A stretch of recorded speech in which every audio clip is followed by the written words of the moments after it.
10 సంవత్సరాల తెలంగాణ ఉద్యమంలో తాను అనుకున్న లక్ష్యాన్ని చేరుకున్నదా? ఏంది ఆయనకి తెలంగాణ పిచ్చి ఎందుకు అని అన్నాడు కేసీఆర్. నేనన్నా నాకు ఈ దుఃఖము ఈ బాధ మొత్తాన్ని ఈ 10 ఏళ్లలో అడ్రస్ చేయగలంటే పర్ఫెక్ట్గా ఇంకొకరితో కాకపోయేది. అది కేసీఆర్ కాకుండా మరో వ్యక్తి అక్కడ ఉంటే ప్రజల వద్దకు పాలన, జన్మభూమి, ఈ ప్రోగ్రామ్స్ అన్నీ ఆయన బ్రెయిన్ చైల్డ్స్ ఇవన్నీ వాడుకొని 7 లక్షల కోట్ల రూపాయలు అప్పయిందని శ్వేతపత్రాలు వరుసగా వచ్చిన మనకు విద్యుత్ విషయంలోనూ 6 లక్షల ఇరిగేషన్ విషయంలో 6 లక్షల కోట్ల చిల్లర. మన దగ్గర బతకడానికే డబ్బు లేదు, మరి అభివృద్ధికి డబ్బులు ఎక్కడి నుంచి వస్తాయి? అసలు కేసీఆర్ ఎందుకు ఓడిపోయాడు? నేను కుక్క నిలబెట్ట గెలుస్తుంది అన్న పద్ధతిలో కాకతీయ కళాతోరణము, చార్మినారు తీసేస్తారు అనేది ఒకటి, సంగీత సారథ్యంలో అదొక వివాదం ఉన్నది. అంటే ఇటువంటి నా దృష్టిలో అల్పులు చేసే పనులు. రేవంత్ రెడ్డి పొరపాటున ప్రధానమంత్రి అయితే ఏం చేస్తాడు? అశోక చక్రం తీస్తాడు, ఎందుకంటే ఇది రాజులది అంటాడు. కీరవాణి తనంతట తను తప్పుకుంటే బెటర్ అని చెప్పాను.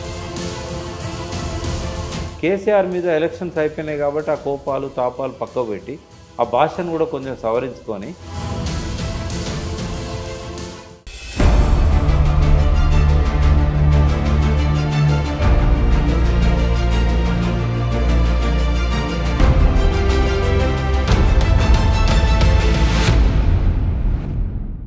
నమస్తే.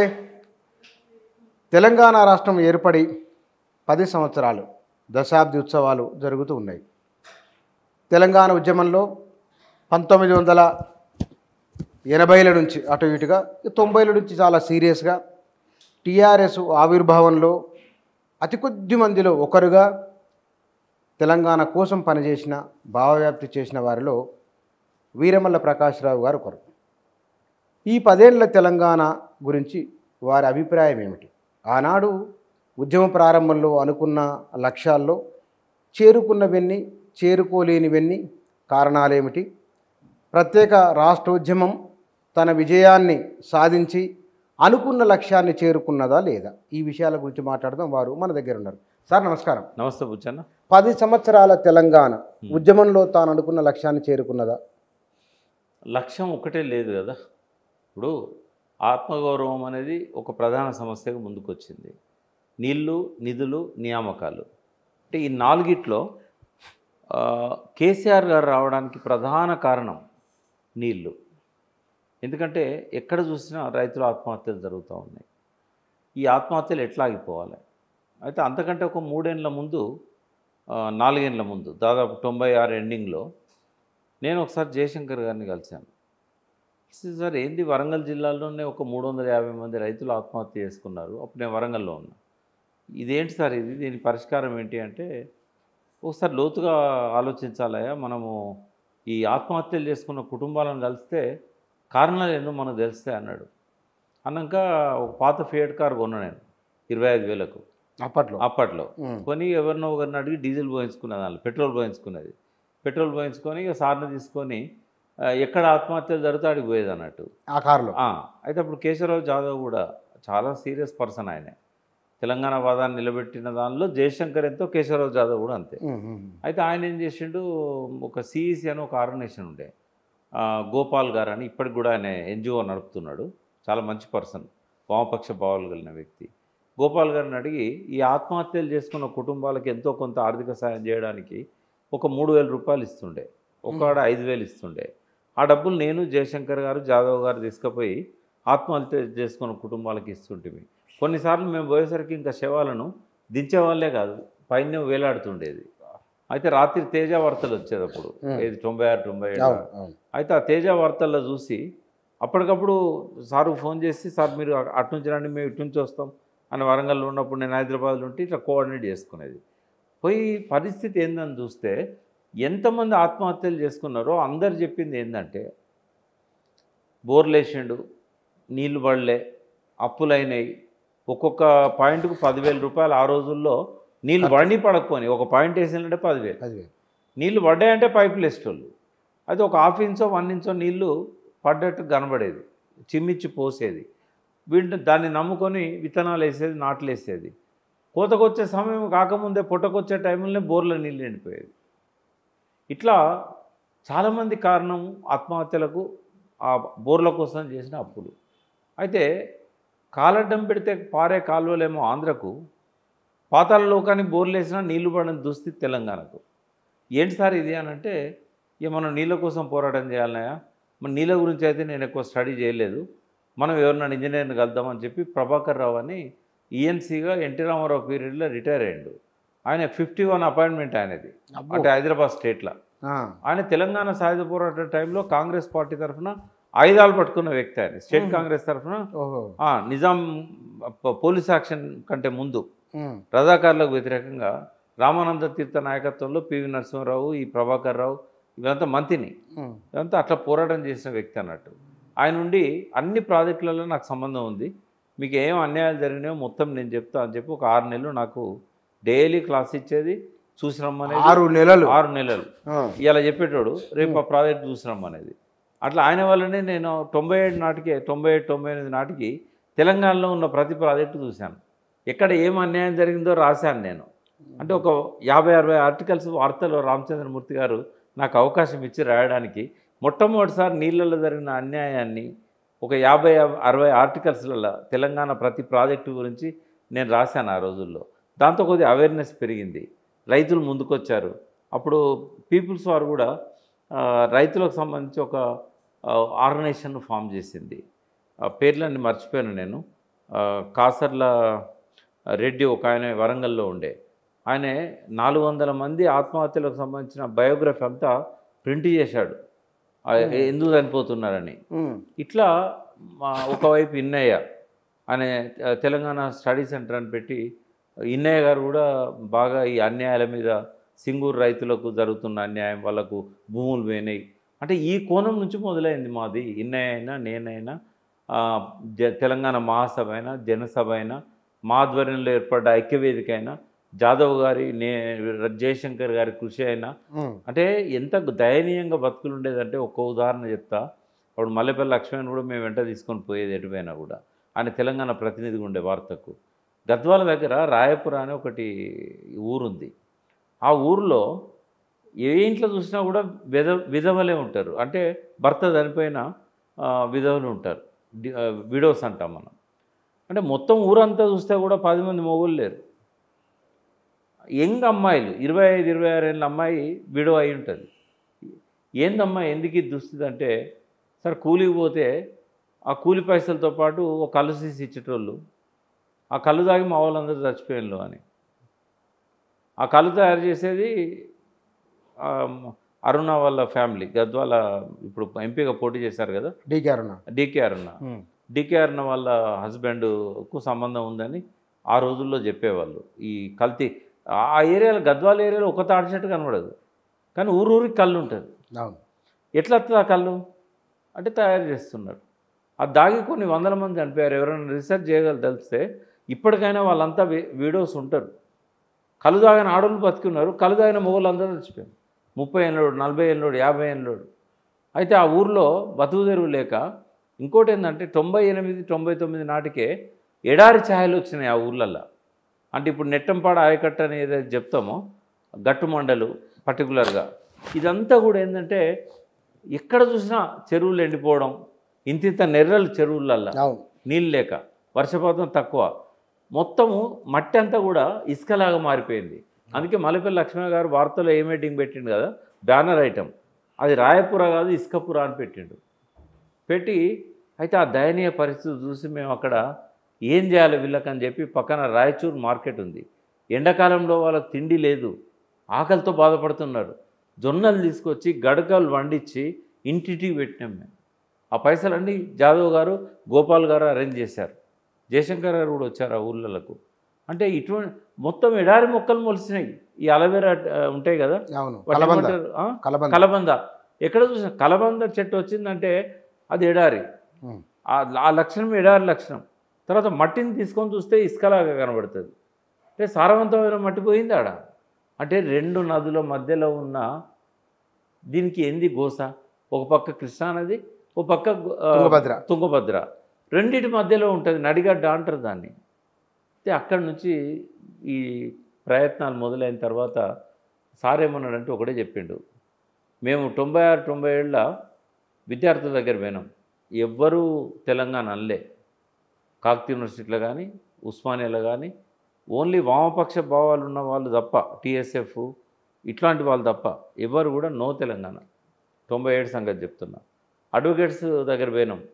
అరే సచ్చిందాన్ని జీవగాన్ని చేయబోతావా, ఆ తెలంగాణ రాదు పాడరాదు, నువ్వు అనవసరంగా మంచి ప్రాక్టీస్ పాడు చేసుకుంటున్నావు అని నన్ను తిట్టారు. ఎన్జిఓల దగ్గర పోయినాం. స్వామిగౌడు వీళ్ళందరూ అప్పుడు ఉద్యోగ సంఘాల నాయకులు స్వామినాథన్ అని ఉండే వాళ్ళు కూడా భ్రమలలో ఉన్నారు. టీడీపీతో బాగా దగ్గర ఉండేటోళ్ళు. వాళ్ళ ఉద్యోగాల అవసరాల కోసం మాత్రమే సమ్మెకు పిలిపించేటోళ్ళు తప్ప ఆర్థిక ప్రయోజనాల కోసం ఈ సామాజిక సమస్యలను వాళ్ళు పట్టించుకునేవాళ్ళు. 610 జీవో అమలు చేయలేదని చెప్పి ఉద్యోగులందరినీ కదిలిద్దామని చెప్పి ప్రెస్ క్లబ్లో మీటింగ్ పెట్టినాం. 50 మంది రాలేదు. అప్పుడు రాజమల్లి ఆయన ఉండి ఇక్కడ హైదరాబాద్ టీఎన్జిఓ సంఘానికి అధ్యక్షుడు, ఆయనే, నేను, విట్టలు, మేము ముగ్గురం కలిసి ఎంత తిప్పల పడ్డా కూడా రాలే. అంటే ఆ కండిషన్ తెలంగాణ అదే తెలంగాణ ఎంప్లాయీస్ అసోసియేషన్ టీ అని ఒకటి విట్టల్ గారు పెట్టారు. ఫస్ట్ ఉద్యోగుల సంఘం అది తెలంగాణలో. టీఎన్జిఓ ఉన్నా కూడా వాళ్ళు రాలే. వాళ్ళు ఎప్పుడు వచ్చిండ్రు? 2006లో వచ్చిండ్రు వాళ్ళు. అయితే మొదటిసారి టీఏ పాశం యాదగిరి, నేను, విట్టలు మేమంతా అసోసియేట్ అయ్యి పెట్టాం. గోపాల్ రెడ్డి అని ఉండేవాడు పబ్లిక్ సర్వీస్ కమిషన్లో, ఆయన సెక్రటరీ, విట్టల్ ప్రెసిడెంట్. తెలంగాణ ఉద్యోగుల సంఘం 98 సంగతి చెప్తున్నా. ఇట్లా స్టార్ట్ అయింది మా గోస. మాకు వెనకాల పీపుల్స్ వార్ సపోర్ట్ చేసింది తెలంగాణ జనసభ, వీరన్న సపోర్ట్ చేసింది తెలంగాణ మహాసభ. వాళ్ళు డబ్బులు కూడా ఇచ్చారు ఈ మీటింగ్లకు, వాటికి వీటికి, లిటరేచర్కి, పత్రికలకు. చెరుకు సుధాకర్, నేను, బెల్లయ్య నాయక్, భరత్ కుమార్, ఇంకా కొంతమంది మాధవ్ అని ఉండే. మా అందరి ఆధ్వర్యంలో మన జర్నలిస్ట్ రమణ ఉన్నాడు కదా, రమణ కూడా అప్పుడు మాతో అసోసియేట్. ప్రగతి వేదిక అని చెప్పి రాపోల ఆనంద్ భాస్కర్ పెట్టిండు. అంటే మా గోస్ అంత ఏంటంటే ఆత్మహత్యలు ఆగాలి. ఎవరు మీటింగ్ పెట్టని ఆత్మహత్యలు ఆగాలి. ఆత్మహత్యలు ఆగాలంటే గలగల గోదావరి తరలిపోవద్దు, బిరబిర కృష్ణమ్మ పరుగులిడద్దు, బంగారు పంటలు మన నీళ్ళతో అక్కడ పండాల్సిన అవసరం లేదు, మన దగ్గరనే ఆ బంగారు పంటలు పండాలి. నేను చెప్పేటోని గలగల గోదావరి తరలిపోతుండాలి, బిరబిరా కృష్ణమ్మ పరుగులిడుతుండాలి, రాజమండ్రి విజయవాడలో బంగారు పంటలు పండాలి, పాలమూరు నల్గొండల శవాలు ఉండాలి. నా స్పీచ్లో చెప్పేటోని నేను. ఎట్లా తెలంగాణ ఆగమైందో కూడా చెప్పేటోని. ఇప్పుడు చెరువులే మనకు ఆధారు. ఆంధ్రప్రదేశ్ రాష్ట్రం ఏర్పడిన నాటికి 63% ఆయకట్టు అంతా కూడా చెరువుల కింద సాగైంది. ఈ చెరువులను మొత్తం సర్వనాశనం చేశారు. ఎందుకు సర్వనాశనం చేశారు? కేసీఆర్ గారు కూడా ఇదే అడిగారు నన్ను. ఆయన ఒకరోజు అన్నాడు నన్ను, ఏంది ఆయనకి తెలంగాణ పిచ్చి ఎందుకు అని అన్నాడు కేసీఆర్. నేనన్నా నాకు తెలంగాణ పిచ్చి ఏం లేదు సార్ అన్నాడు. మరి ఏంది నీకు, నువ్వెందుకు అడ్వకేట్ పని వదిలిపెట్టి 3 ఏళ్ళ నుంచి తెలంగాణ పిచ్చితో తిరుగుతున్నావు అన్నాడు. ఇదే మాట. అంటే సార్ నాకు మీరు వింటానంటే ఒక 5 నిమిషాలు చెప్తా అని చెప్పిన. చెప్పు అని అన్నాడు. సార్ నేను 7వ తరగతిలో ఉన్నప్పుడు నేను చెంబుతో నీళ్లు ముంచుకొని స్నానం చేసేది బాయిల నుంచి అన్న. ఇదే అంబర్పేటలో మా చిన్నత్తమ్మ ఉంటుంది, జ్వాలముఖ్ గారి ఇంటి పక్కన. వాళ్ళ ఇంట్లో బావి పక్కన కూర్చొని చెంబుతో నీళ్ళు ముంచుకొని స్నానం చేసిన. ఇప్పుడు ఆ బావి లేదు, బోర్ వేసినా కూడా నీళ్ళు లేవు. అంటే దానికి ఉన్న ఆంధ్రలోకి సంబంధం ఏందన్నాడు. అంటే ఈ చెరువులు కుంటలన్నీ ఎండిపోయినాయి కాబట్టి భూగర్భ జలాలు పోయినాయి సార్, బావులు ఎండిపోయినాయి సార్, వ్యవసాయం ఆగమైంది సార్, వాళ్ళకే సంబంధం ఉన్నదన్న. అరే మోకాలకి తలకాయకి ముడి పెడతావేందా? చెరువులు ఎండిపోవడానికి ఆంధ్రలోకి సంబంధం ఏంది? చెరువులు ఒక తెలంగాణలో ఎండిపోయినాయా? భారతదేశం అంతా చెరువులు నాశనమైనాయి. ఇట్లా మాట్లాడాడు. శ్రీకృష్ణ కమిటీ కూడా అదే చెప్పింది, మీరు ఒక తెలంగాణలో చెరువులు పోయినాయా, భారతదేశం అంతా పోయినాయి కదా అని. కానీ తెలంగాణకు ప్రత్యేక కారణం ఉన్నదని చెప్పిన. ఏంటిది అంటే తొలకరి వర్షాలు ఇక్కడ పడ్డప్పుడు ఆ నీళ్ళన్నీ మనం పంటలకు ఉపయోగించుకునేటోళ్ళం చెరువుల నుంచి. ఈ చెరువులు కుంటలన్నీ గొలుసు చెరువుల సిస్టమ్ ఏదైతే ఉన్నదో ఇంటాక్ట్ ఉండేది ఆంధ్రలో కలవక ముందు. తర్వాత ఏమైంది, మెల్లమెల్లగా పూడిగే చేరడం మొదలుపెట్టింది. పూడిగే చేరడం మొదలుపెట్టాక మైనర్ ఇరిగేషన్ అని చెప్పి దీన్ని డివైడ్ చేసి మేజర్ ఇరిగేషన్కి డబ్బులు ఇచ్చేది, ఏమన్నా డబ్బులు ఉంటే మీడియం ఇరిగేషన్కి ఇచ్చేది, మైనర్ ఇరిగేషన్ను మొత్తం సర్వనాశనం చేశారు. ఆంధ్రలో కూడా మెట్ట ప్రాంతాల్లో చెరువులు ఉన్నాయి. మైనర్ ఇరిగేషన్కి వాళ్ళు ఒక 100 కోట్లు పెట్టారంటే 90 కోట్లు ఆంధ్ర పోయేది, 10 కోట్లు తెలంగాణ పెట్టేది. ఆ 10 కోట్లు కూడా దేనికి? ఏమన్నా తూములు రిపేర్ అయితే తూములు, లేకుంటే వాళ్ళ ఫుడ్ ఫర్ వర్క్ కింద కట్టలు పోసుడు, అవసరమైన దాన్ని పెట్టకపోయేది. మా ఉపన్యాసాలు అన్నీ ఒక ఆయన 99లో ఒక జడ్చర్ల దగ్గర ఒక అసిస్టెంట్ ఎగ్జిక్యూటివ్ ఇంజనీర్, ఆయన దగ్గర డబ్బులు ఉన్నాయి పని చేయించడానికి, పూర్తిగా తీయించాడు, ఆయన సస్పెండ్ చేశారు. పూటిగా తీస్తే ఏమవుతుంది? ఆ నీళ్ళన్నీ భూగర్భంలో పోతాయి. పూటిగా తీయకపోతే ఏమవుతుంది? ఆ చెరువు తెగుతుంది. ఆ నీళ్ళన్నీ పోయి ఇంకో చెరువు మీద పడతాయి. ఆ చెరువు తెగుతుంది. ఈ చెరువులన్నీ తెక్కుంటా ఎక్కడ పోతాయి?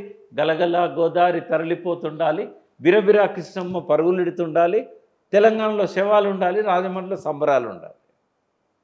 ఇది అంతా ఒక కుట్ర ప్రకారము 40 ఏళ్ల పాటు చెరువులలో పూటిగా తీయలేదు. గోలు చెరువుల సిస్టమ్ మొత్తం ధ్వంసం అయితే కూడా పట్టించుకోలేదు. బుచ్చాను ఒక మాట చెప్తా. తెలంగాణ గ్రామీణ ఆర్థిక వ్యవస్థ ఎట్లా చిన్న భిన్నమైందో ఒక మాట చెప్తా. తెలంగాణలో కాపులు వ్యవసాయం చేయాలంటే చెరువులో నీళ్లు ఉండాలి. చెరువులో నీళ్ళు లేకపోతే కాపులు వ్యవసాయం చేయరు. కాపులు వ్యవసాయం చేయకపోతే కమ్మరాయన కర్రలు చేయడానికి ఉండదు, వడ్లాయనకు నాగలి బాడిసే చేయడానికి ఉండదు. వీళ్ళిద్దరే కాదు, ఆ నీళ్ళు అక్కడ ఉంటేనే చెరువు చుట్టూన్న భూములల్లో గడ్డి పెరుగుతుంది. ఆ పచ్చదనము ఈ నీళ్ళతోనే పెరుగుతుంది. అది ఆ తేమ వల్ల. తర్వాత చెరువుల్లో నీళ్ళు ఉంటేనే తాడి చెట్టు కళ్ళు మారుతుంది. అదే ఊటలు తాడి చెట్టు లొట్టిలో కళ్ళుగా మారుతాయి. గౌడ్స్కి ఏంటంటే జీవనోపాధి. అది జీవాలు కంచెలు ఉంటేనే జీవాలు ఉంటాయి. గొల్ల వాళ్ళకు, కుర్మ వాళ్ళకు, యాదవులకు ఆడ పని ఉంటుంది. సో వాళ్ళు పాలు అమ్ముకోవడానికి ఉంటుంది. ఆ పండిన పంటతోనే ఆ కాపు ఏం చేస్తాడు? కుమరాయన దగ్గర పోతాడు, కుండలు చేయించుకుంటాడు, గరిసెలు చేయించుకుంటాడు, వడ్లు దాచుకోవడానికి, పైన గూన పెంకులు చేయించుకుంటాడు, ఇవన్నీ చేయించుకుంటాడు. అందులో పైసలు రైతు దగ్గర మిగిలిన పైసలతోనే అవసరాన్ని దగ్గర పోయి నగలు చేయించుకుంటాడు, శాలాన దగ్గర పోయి చీరలు దోతులు కొంటాడు. అంటే గ్రామాల్లో ఉన్న సమస్త వృత్తులు మంగళాయన ఇక్కడ డబ్బులు ఉంటేనే గడంకి ఇస్తే డబ్బులు వస్తాయి, సాగరానికి బట్టలు ఉతకాలంటే కూడా నీళ్లు ఉండాలి. లేకపోతే వాళ్ళంతా ఏమవుతారు? అడ్డ కూలీలు అవుతారు. ఇదే జరిగింది పాలమూరు. డెఫినెట్గా అంటే మీరు తెలంగాణ ఉద్యమ నేపథ్యాన్ని వివరించింది. ఇదే నీళ్ళే. ఈ దుఃఖము, ఈ బాధ మొత్తాన్ని ఈ 10 ఏళ్లలో అడ్రస్ చేయగలంటే పర్ఫెక్ట్గా నాకైతే ఒక 70-80% సంతృప్తి ఉంది. ఎందుకు ఉంది అంటే కేసీఆర్ గారికి నేనైనా జయశంకర్ గారైనా అప్పుడున్న ఉద్యమ నాయకులైనా ఇన్నయ్య గారైనా తెలంగాణ గోసను ఆయనకు అర్థం చేయించడంలో మేము సక్సెస్ అయినాం. తెలంగాణ అవసరాన్ని ఆయనకు చెప్పడంలో సక్సెస్ అయినాం. తెలంగాణ సెల్ఫ్ సస్టైన్ ఎట్లయితుందో చెప్పడంలో సక్సెస్ అయినాం. తెలంగాణ ఎట్లా వస్తుందో రోడ్ మ్యాప్ క్రియేట్ చేయడంలో సక్సెస్ అయినాం. తెలంగాణ కోసం ఒక పార్టీని రూపకల్పన చేయడంలో మా బుర్రలు ఉన్నాయి. తెలంగాణ ఎజెండా మీదకి వచ్చిన తర్వాత కేసీఆర్ గారి మాటలతోని ప్రజల్లో కదలిక తీసుకురావడంలో మేము ప్రత్యక్ష సాక్షులం, భాగస్వాములం. అంచెలంచెలుగా ఎదిగిన తెలంగాణ ఉద్యమం అనేక ఆటుపోట్లకు గురైంది.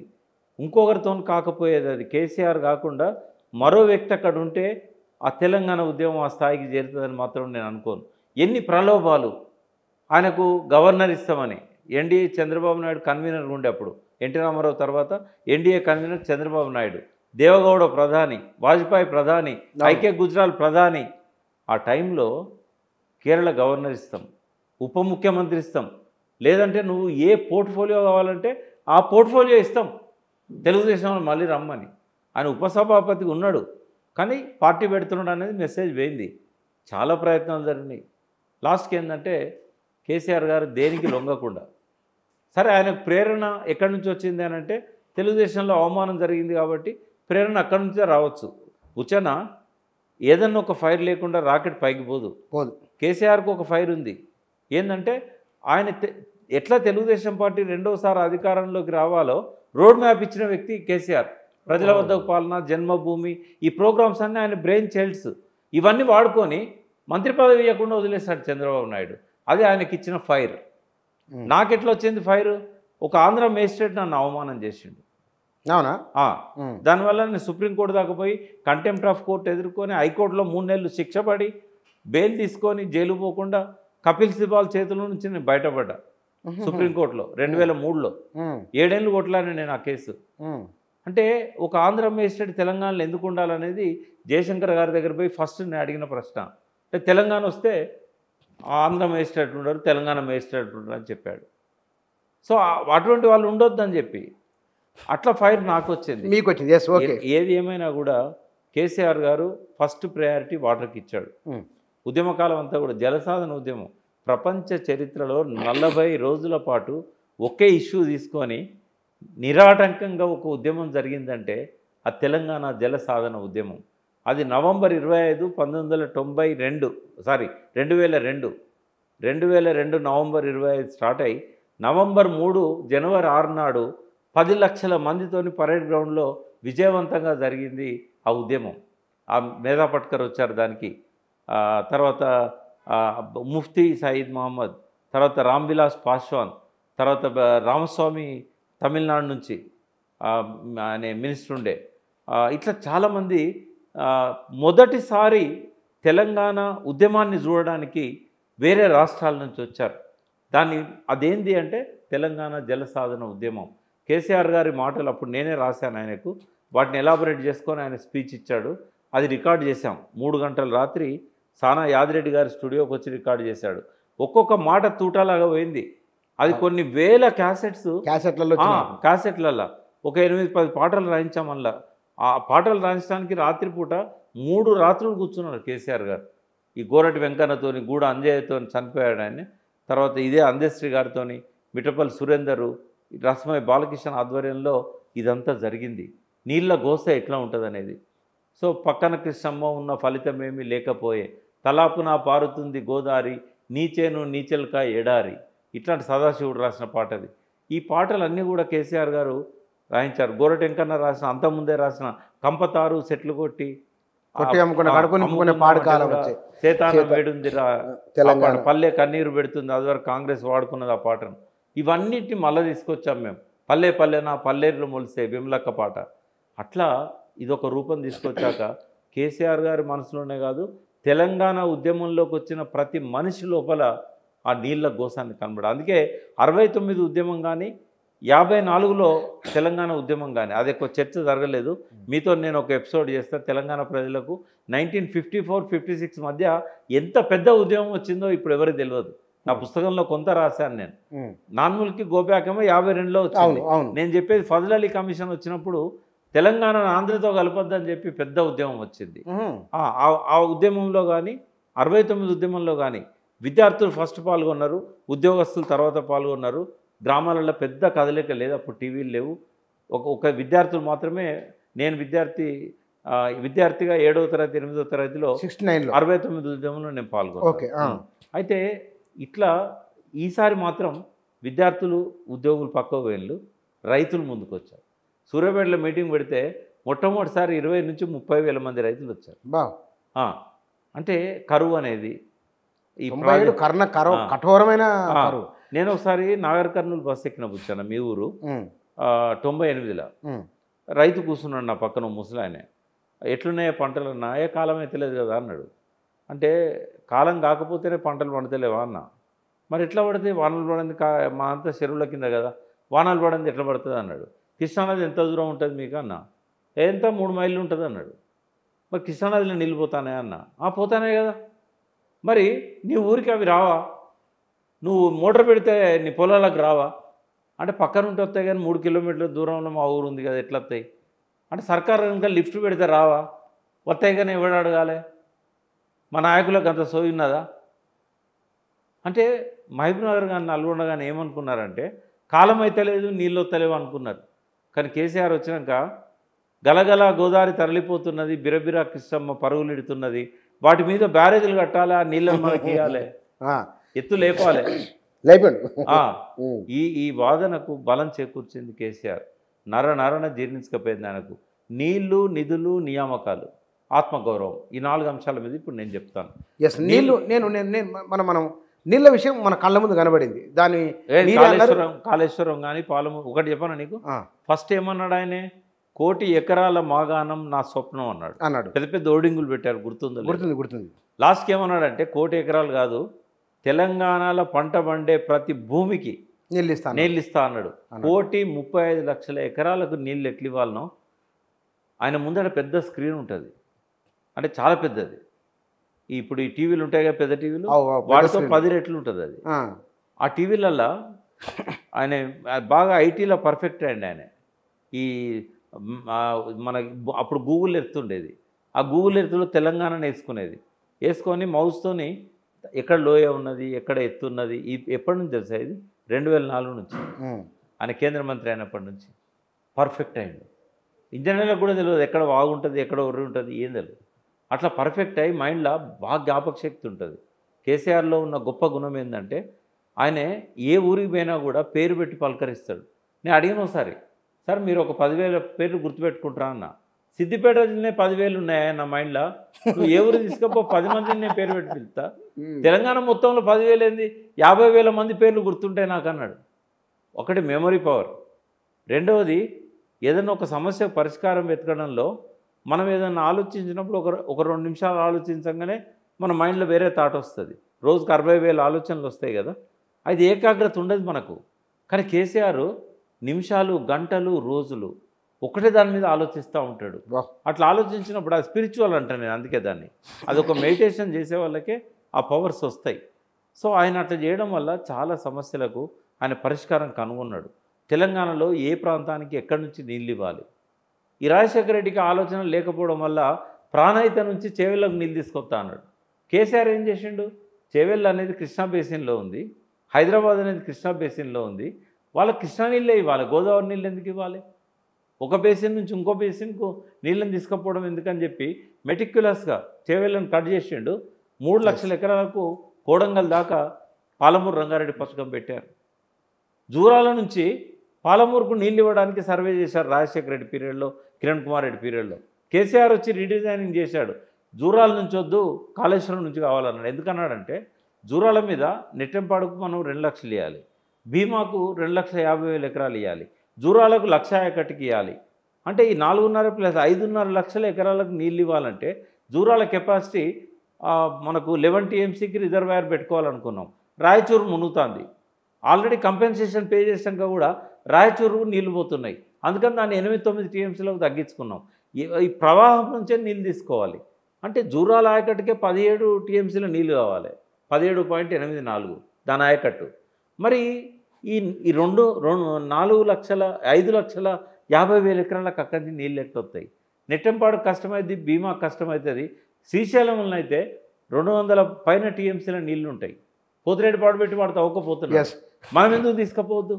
అంటే ఎందుకు రీడిజైనింగ్ అవసరమైందని చెప్తున్నా. మళ్ళీ ఈ ఆలోచనలు లేని, అంటే రేవంత్ రెడ్డి ప్రభుత్వంలో ఒక ఇంజనీర్ లేడు. అక్కడికి వస్తాను, ఒకటే నిమిషం. పాలమూరు రంగారెడ్డి గారిని మొన్న కన్సల్టెంట్గా పెట్టారు. పాపం దురదృష్టవశాత్తు ఆర్డర్ వచ్చినాక 2 రోజులకు చనిపోయాడు ఆయన. ఇంకా ఆర్డర్ తీసుకోలేదు, జాయిన్ కాలేదు. అంటే ఆయన ఇవాళ as of now Revanth Reddy ప్రభుత్వంలో ఈ ఇంజనీరింగ్ వ్యవస్థ తప్ప ఒక్క ఇరిగేషన్ అడ్వైజర్ కూడా లేడు ఆయనకు. వీళ్ళు తెలియక మళ్ళీ జూరాలు అన్నారనుకో, మొత్తం పాలమూరు రంగారెడ్డి వ్యవస్థ కుప్పకూడదు. అంటే రీడిజైనింగ్ కేసీఆర్ చేసింది. అంటే ఇప్పుడు ఆయన ఏం చేస్తున్నాడు, చీనాలని తీసేస్తున్నాడు కదా, అట్లనే కేసీఆర్ చేసిన ఈ అలైన్మెంట్ అంతా నేను మారుస్తాను అన్నాడు అనుకో, ఆ తెలంగాణకు శాపం అవుతుంది బుచ్చన్న, చాలా నష్టం అవుతుంది. అయితే కేసీఆర్ చేసిన గొప్ప ఏంటంటే 45 లక్షల మెట్రిక్ టన్నుల వడ్లు పండే కాడ 3 కోట్ల వడ్లు పండేటట్టు చేశాడు. కేవలం 16 లక్షల ఎకరాలకే ప్రాజెక్టుల ద్వారా సాగునీరు వచ్చే కాడ, ఈవెన్ తెలంగాణ వచ్చినాక కూడా మొదటి 3 ఏళ్లల్లో 86% బావులు బోర్ల కిందనే సాగైంది. అయితే ఆయన మార్చండి ఈ వ్యవస్థను, తలరాత మార్చండు. మొత్తం దాదాపు ఇవాళ 85 లక్షల ఎకరాలకు ప్రాజెక్టుల ద్వారా నీళ్ళు ఇచ్చినట్టు చేశాడు. అది ఒక గొప్ప అద్భుతం. దాన్నే కొనలేము మహాప్రభు అంటున్నారు కదా. అయితే నీళ్ళ గురించి చాలా చర్చ జరిగింది కాబట్టి ఇంకా ఫర్దర్గా నేను పోను. బట్ ఆయన రీడిజైనింగ్ చేసిన అన్నీ కూడా నేను ధృవీకరిస్తున్నా ఒక వాటర్ ఎక్స్పర్ట్గా. ఎక్సలెంట్ డిసిషన్స్ అవి మార్చకూడదు, వాటిని ముందుకు తీసుకెళ్లాలని రేవంత్ రెడ్డి గారు చెప్తున్నారు. ఇక్కడ నిధులు నియామకాల మీద మాట్లాడారు. నిధులు ఏంటంటే ఆ సింపుల్, తెలంగాణ ఎప్పుడైతే వేరే అయిందో ఒక్క పైసా కూడా ఆంధ్రకు పోదు కదా, పోదు. అది ఆటోమేటిక్గా సమస్య పరిష్కారమైంది. కానీ కేసీఆర్ గొప్పతనం ఏంటంటే 59,000 కోట్ల ఆదాయం ఉన్న తెలంగాణను 2 లక్షల కోట్లకు పైన దాటించాడు.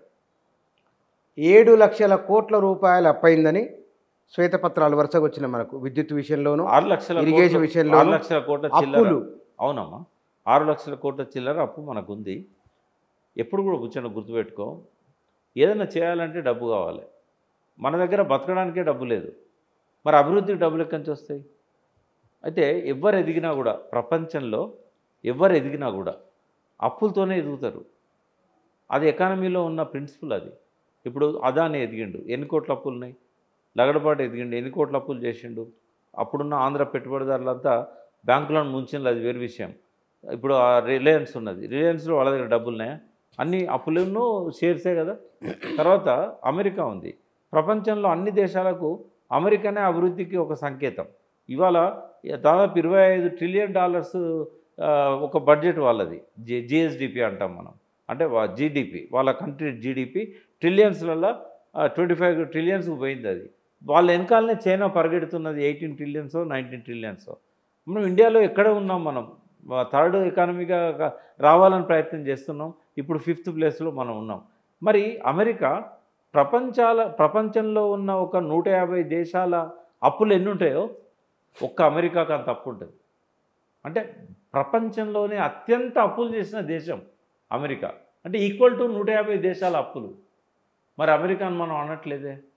తర్వాత భారతదేశంలో అప్పులు చేసిన రాష్ట్రాలల్లో మనది ఎక్కడనో 26-27 స్థానంలో ఉంది. మనకంటే ఎక్కువ అప్పులు చేసిన గుజరాత్ ఉంది. మనకంటే ఎక్కువ అప్పులు చేసిన మహారాష్ట్ర ఉన్నది. అంటే ఎక్కడైతే అప్పులు ఉన్నాయో అక్కడనే గ్రోత్ ఉన్నది. కేసీఆర్ అప్పులు చేసి 2 ఉంటాయి ఇక్కడ. నువ్వు బుచ్చన నీ కుటుంబం నడవడానికి నువ్వు అప్పు చేసి పెళ్ళిళ్ళకు దావతులకు నువ్వు కోట్లు లక్షలు ఖర్చు పెట్టినావు అనుకో, అది నీకు మెడకు ఉరిగా పడుతుంది, అప్పు ముప్పు అవుతుంది. ఒకవేళ నువ్వే అప్పు తెచ్చి నువ్వు ఏదైనా ఇండస్ట్రీ పెట్టి డెవలప్ చేసావు అనుకో, అది 10 రెట్లు రిటర్న్ వస్తుంది. అంటే ఉత్పాదక రంగాలు, అనుత్పాదక రంగాలు అంటాం. అనుత్పాదక రంగాలంటే వాటి మీద పెట్టుబడి పెట్టింది ఇంతకుముందు ప్రభుత్వాలు. కేసీఆర్ ఏం చేశాడు? ఉత్పాదక రంగాల మీద పెట్టాడు. ఎక్కడ డబ్బులు పెడితే 10 రెట్లు తిరిగి వస్తే పెట్టాడు. దానివల్ల ఇవాళ ఆదాయం పెరిగింది కదా. కోట్ల అదే 150 అంటే లక్ష కోట్ల 2 లక్షల కోట్లు. అంటే 2 లక్షల కోట్లు అంటే 59,000 కోట్ల నుంచి 1,50,000 కోట్ల ఆదాయం. ఊహించలేనంత. అటువంటిప్పుడు ఇది పెద్ద ఎక్కువనా? 6 లక్షల కోట్లు. ఇక్కడ బడ్జెట్ సమర్థనం, ఇది పోలిక చాలా బాగుంది. అమెరికా కేసీఆర్ కూడా అన్నారు, కానీ మీరు దానికి ఇంటెన్సిఫై చేసి అమెరికా 150 దేశాలు పోల్చి చెప్పడం. నియామకాల విషయంలో ఎందుకు జరిగింది? ఉద్యమ ట్యాగులైనది కదా. ఒకటి చెప్పానా, వీళ్ళు చెప్పుకోలేకపోయారు ప్రచారంలో. ఈవెన్ నేను కూడా రిజల్ట్స్ వచ్చి గవర్నమెంట్ పడిపోయాక సమీక్ష సమావేశాలప్పుడు కేటీఆర్ గారు చెప్పారు. అంతకంటే ఒక ఎలక్షన్ కంటే 4 రోజుల ముందు టీహబ్లో ఒక టీవర్క్స్ అని ఉన్నది. టీవర్క్స్లో ఒక మీటింగ్ పెట్టి అన్ఎంప్లాయిడ్ యూత్ను కూర్చోబెట్టుకున్నాడు. అశోక్ నగర్, అమీర్పేట వాళ్ళని కూర్చోబెట్టుకొని అప్పుడు చెప్పిండు కేటీఆర్. అదే మాట ఒక వేవ్ లాగా జనంలోకి వెళ్ళి ఉంటే యూత్ టీఆర్ఎస్తో ఉండేవాళ్ళు, కాంగ్రెస్ వైపు చూసేవాళ్ళుగా. పని కట్టుకొని బస్సులో యాత్ర చేసి టీఆర్ఎస్ను ఓడించారు వాళ్ళు. అది జరగకపోయి ఉండేది. ఏంది అంటే భారతదేశంలో అన్ని రాష్ట్రాలతో కంపేర్ చేసినప్పుడు జనాభా నిష్పత్తి ప్రకారం అత్యంత ఎక్కువ ఉద్యోగాలు ఇచ్చిన రాష్ట్రం తెలంగాణ. ఏది లాస్ట్ 10 ఏళ్లలో ఎన్ని ఇచ్చారు? దాదాపుగా 1,60,00,70,000 ఉద్యోగాలు ఇచ్చారు. అంటే ఒక్కడి బుచ్చన్న, నిరుద్యోగ సమస్యకు పరిష్కారము ప్రభుత్వ ఉద్యోగాల్లో లేదు. ఇది నిరుద్యోగ యువత అర్థం చేసుకోవాలి. అంటే పుట్టిన ప్రతివాడు చదువుకుంటున్న కాలం ఇది, వెనకటి కాలం కాదు బడికి పంపను నేను అని. ఇప్పుడు ఏంటంటే ప్రతి పిల్లవాడిని చదివిస్తున్నారు. కొందరు 7వ తరగతి డ్రాప్అవుట్స్ అవుతారు, కొందరు 10th డ్రాప్అవుట్స్ అవుతారు. కానీ అల్టిమేట్గా డిగ్రీ తీసుకునే వాళ్ళు ఎంతమంది ఉంటున్నారు తెలుసా? ప్రతి సంవత్సరం 4 లక్షల నుంచి 5 లక్షల మంది ఒక్క తెలంగాణ రాష్ట్రంలోనే ఉంటున్నారు. అంటే మొత్తం 10 ఏళ్లలో ఎంతమంది కొత్తగా డిగ్రీలు తీసుకొని 40 నుంచి 50 లక్షల మంది తీసుకొని ఉంటారు. ఉద్యోగాలు ఏ దేశంలో కానీ ఏ రాష్ట్రంలో కానీ 1% మ్యాక్సిమం 1.5%కే ఉద్యోగాలు వస్తాయి. ఇక్కడ హైదరాబాద్ చాలా పెద్ద సిటీ మనకు ఉంది కాబట్టి 1/3 population of Telangana living in Hyderabad. 3,70,00,000 మంది తెలంగాణ పాపులేషన్. 1,45,00,000 మంది ఓన్లీ ఔటర్ రింగ్ రోడ్ పరిధిలో ఉన్నారు ఇక్కడ. ఎట్లా తెలుస్తుంది లెక్క అంటే Hyderabad metro water work sewerage board ఏదైతుందో ఎంతమందికి నీళ్ళు ఇస్తున్నామని లెక్క చెప్పింది. ఇది 5 ఏళ్ల కిందనే 1,42,00,000 మందికి నీళ్ళు ఇస్తున్నారు వాళ్ళు ఔటర్ రింగ్ రోడ్ లోపల. అంటే ఎన్ని మున్సిపాలిటీలున్నాయి ఔటర్ రింగ్ రోడ్ లోపల, ఎన్ని కార్పొరేషన్లు ఉన్నాయి? ఇప్పుడు రేవంత్ రెడ్డి అదంతా కలిపి ఒకటే హైదరాబాద్ చేస్తానన్నాడు. బట్ 9కి పైన మున్సిపాలిటీలు ఉన్నాయి, మున్సిపల్ కార్పొరేషన్లు ఉన్నాయి. అయితే ఇవన్నీ కూడా ఔటర్ రింగ్ రోడ్ లోపల. అంటే 1/3 జనాభా ఈజ్ లివింగ్ ఇన్ హైదరాబాద్. కాబట్టి ఉద్యోగులు పెరుగుతారు. మనకు ఉండేది ఎంత మ్యాక్సిమం అంటే 2 లక్షల కోట్లు ఇప్పుడు వస్తున్నది రెవెన్యూ రాబడులు. అయితే 40% నుంచి 60% పెన్షన్లకు జీతాలకు పోతుంది. ఏ రాష్ట్రంలో అయినా వచ్చే ఆదాయంలో 40 to 60%. తెలంగాణలో అయితే మోర్ దెన్ 50% ఉద్యోగులు ఎక్కువ ఉన్నారు. దాదాపు 5, 5.5, 6 లక్షల దాకా ఉంటారు ఉద్యోగాలు. గవర్నమెంట్ ఉద్యోగాలు, గవర్నమెంట్ ఉద్యోగాలు, పెన్షనర్స్ అందరు కలుపుకొని. పెన్షనర్స్ కాక. అవునా?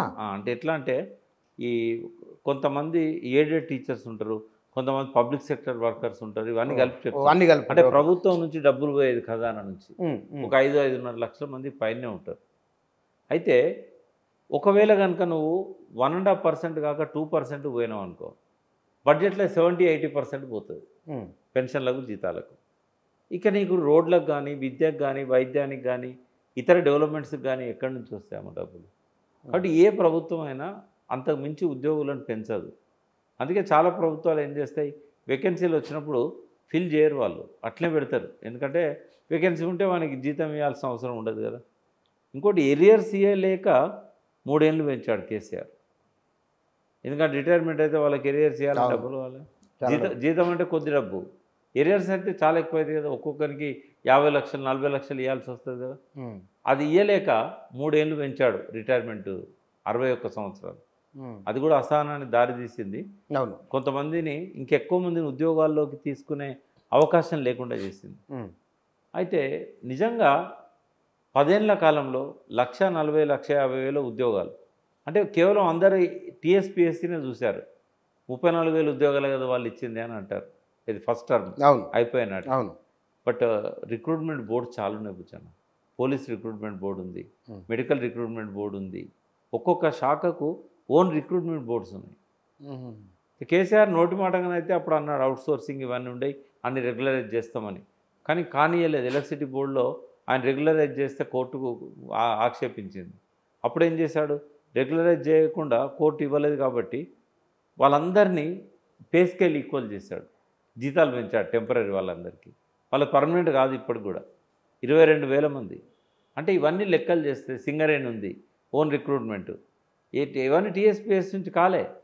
ఈ 1,60,000 మందికి ప్రత్యక్షంగా ఉద్యోగాలు ఇచ్చిన రాష్ట్రం భారతదేశంలో ఏది లేదు ఈ 10 ఏళ్లలో. అది నంబర్ 1.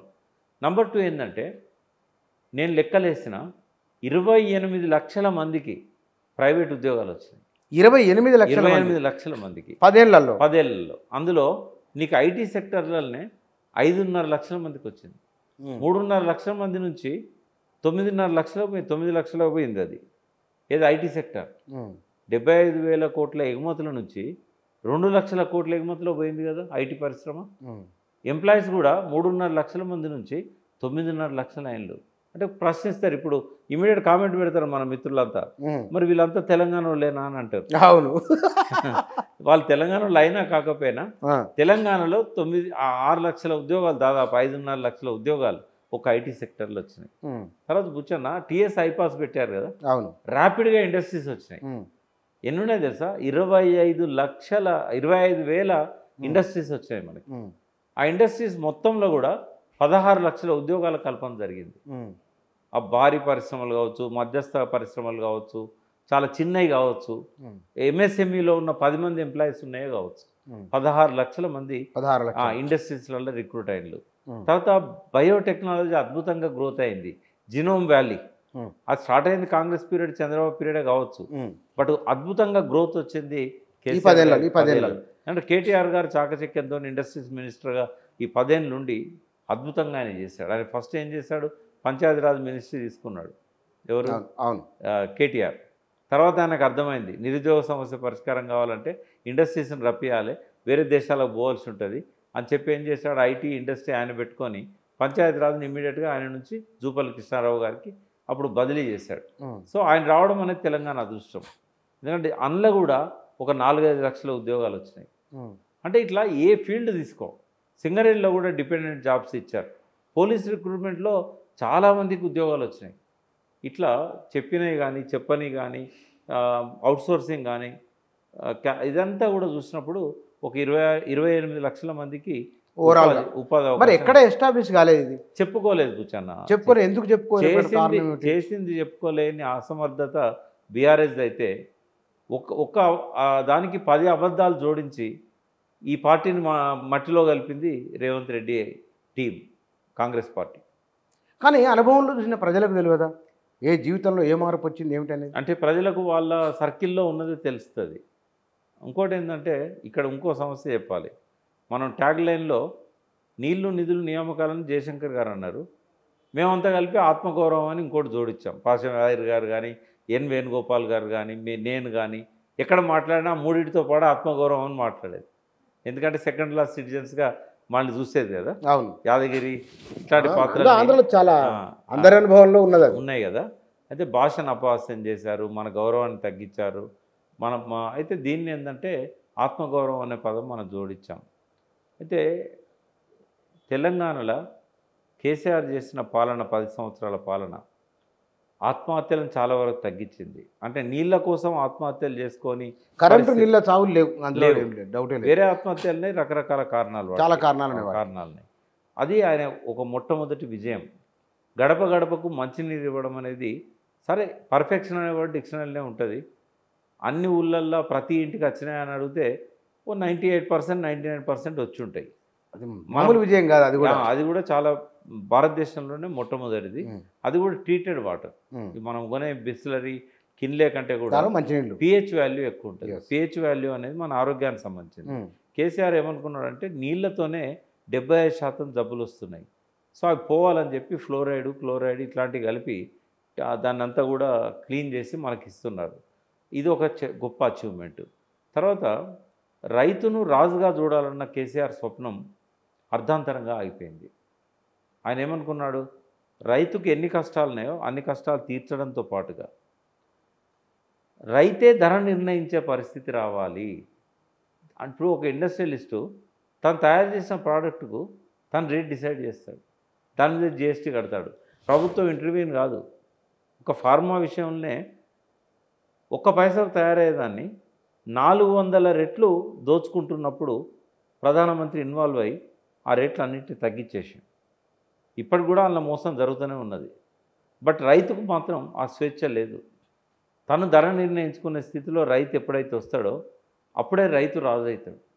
కానీ అది ఇప్పటికీ లేదు. కేసీఆర్ గారు కొంత ప్రయత్నం చేశాడు. అయితే ఆయన అసంపూర్తిగా వదిలిపెట్టిన లక్ష్యం ఏంటంటే క్రాప్ కాలనీస్ అన్నాడు. మీ దగ్గర వనపర్తిలో కొంత మ్యాంగో నిరంజన్ రెడ్డి సొంత ఇంట్రెస్ట్తోని 10,000 ఎకరాల మ్యాంగో గార్డెన్స్ అవి వచ్చినాయి. అయితే ఒక్కొక్క జోన్ను డివైడ్ చేశాడు క్రాప్ కాలనీస్కి. ఇప్పుడు రంగారెడ్డి జిల్లా ఉంది. రంగారెడ్డి జిల్లాలో చేవెళ్ళ ఈ చుట్టుపక్కల అంతా కూడా నీళ్లు లేక ఏం చేస్తారు తెలుసా పుచ్చన్న, ఆడ 1 టీఎంసీతో 40,000 ఎకరాల పూలు వేస్తారు. అవును, పూల తోటలు, మల్లె తోటలు, గులాబీ తోటలు, తర్వాత చిన్న చిన్న పండ్ల తోటలు, దానిమ్మ, బత్తాయి. వాటికి ఏంటంటే నీళ్లు తక్కువ అవసరం కదా. ఇంకా కొన్ని ఏరియాల్లో యూకలిప్టస్ పెంచి అమ్ముకుంటారు. అయితే ఆయన ఏం చేశాడు, ఎక్కడ లేబర్ సమస్య ఉంది, ఎక్కడ లేబరు పని దొరకకుంటున్నారు, ఎక్కడ నీళ్ళు ఉన్నాయి, ఎక్కడ రాళ్ళు ఉన్నాయి, ఎక్కడ ఏ జోన్ చేయాలి అని క్రాప్ కాలనీస్ అన్నీ కూడా ఆయన మైండ్లో దాన్ని ప్లాన్ చేసుకున్నాడు. తర్వాత రైతులకు పెట్టుబడి సాయం చేశాడు. కానీ దాన్ని ఇంకా స్ట్రీమ్ లైన్ చేయాలనుకున్నాడు. ఎవరికి ఇవ్వాలి, ఎవరికి ఇవ్వద్దు. అయితే ఎలక్షన్స్ వచ్చినప్పుడల్లా ఆయనకు అడ్డం పడేటోళ్ళు అన్నట్టు పార్టీ నాయకులంతా, సార్ ఇప్పుడు మీరు భూస్వాములకు కట్ చేసిండ్రు అనుకో, వాళ్ళకు పోయే డబ్బులు ఆగితే వాళ్ళు ఊర్లే మనకు ఓట్లు పడకుండా చేస్తారు. ఇంత లేదన్నా వాళ్ళ చేతిలో ఉంటుంది. మన పార్టీలో కూడా వాళ్ళంతా ఉన్నారు. సార్ వాళ్ళ డైరెక్ట్ ఎఫెక్ట్ అయితే సార్ మీరు తగ్గేది సార్. కొండలు గుట్టలు అంటే సార్ కొండలు గుట్టల్లో కూడా మనలో భూములు ఉన్నాయి సార్. అంటే ఇట్లా కొన్నిసార్లు వినేవాడు కాదు వాళ్ళ మాటలు. నేనే ఒకసారి ఇంజనీరింగ్ కాలేజీలు 171 కాలేజీలు అనుకుంటా, బహుశా నంబర్ 5-10 అటు ఇటు ఉండొచ్చు, ఒక్కటే పెన్ను సంతకంతో క్లోజ్ చేసిండు తెలుసా నీకు. నేను కూడా పోయినా, సార్ అందులో మన ఎమ్మెల్యేలే ఉన్నాయి, మనం అవన్నీ తీసేస్తే ఎట్లా అంటే, నా సొంత కొడుకు ఇంజనీరింగ్ కాలేజీ ఉన్నా నేను వినను, పిల్లలకు ఎడ్యుకేషన్ ఇస్తుండ్రా, వీళ్ళు ఏం చేస్తుండ్రు తమాషాలు, వ్యాపారం. 1 ఇయర్ వాళ్ళకి టైం ఇచ్చినాము, ఆడ లెక్చరర్లు ఉండరు, ఫ్యాకల్టీస్ ఉండరు, ఎవరు ఉండరు, ఫీజులు వసూలు చేస్తారు.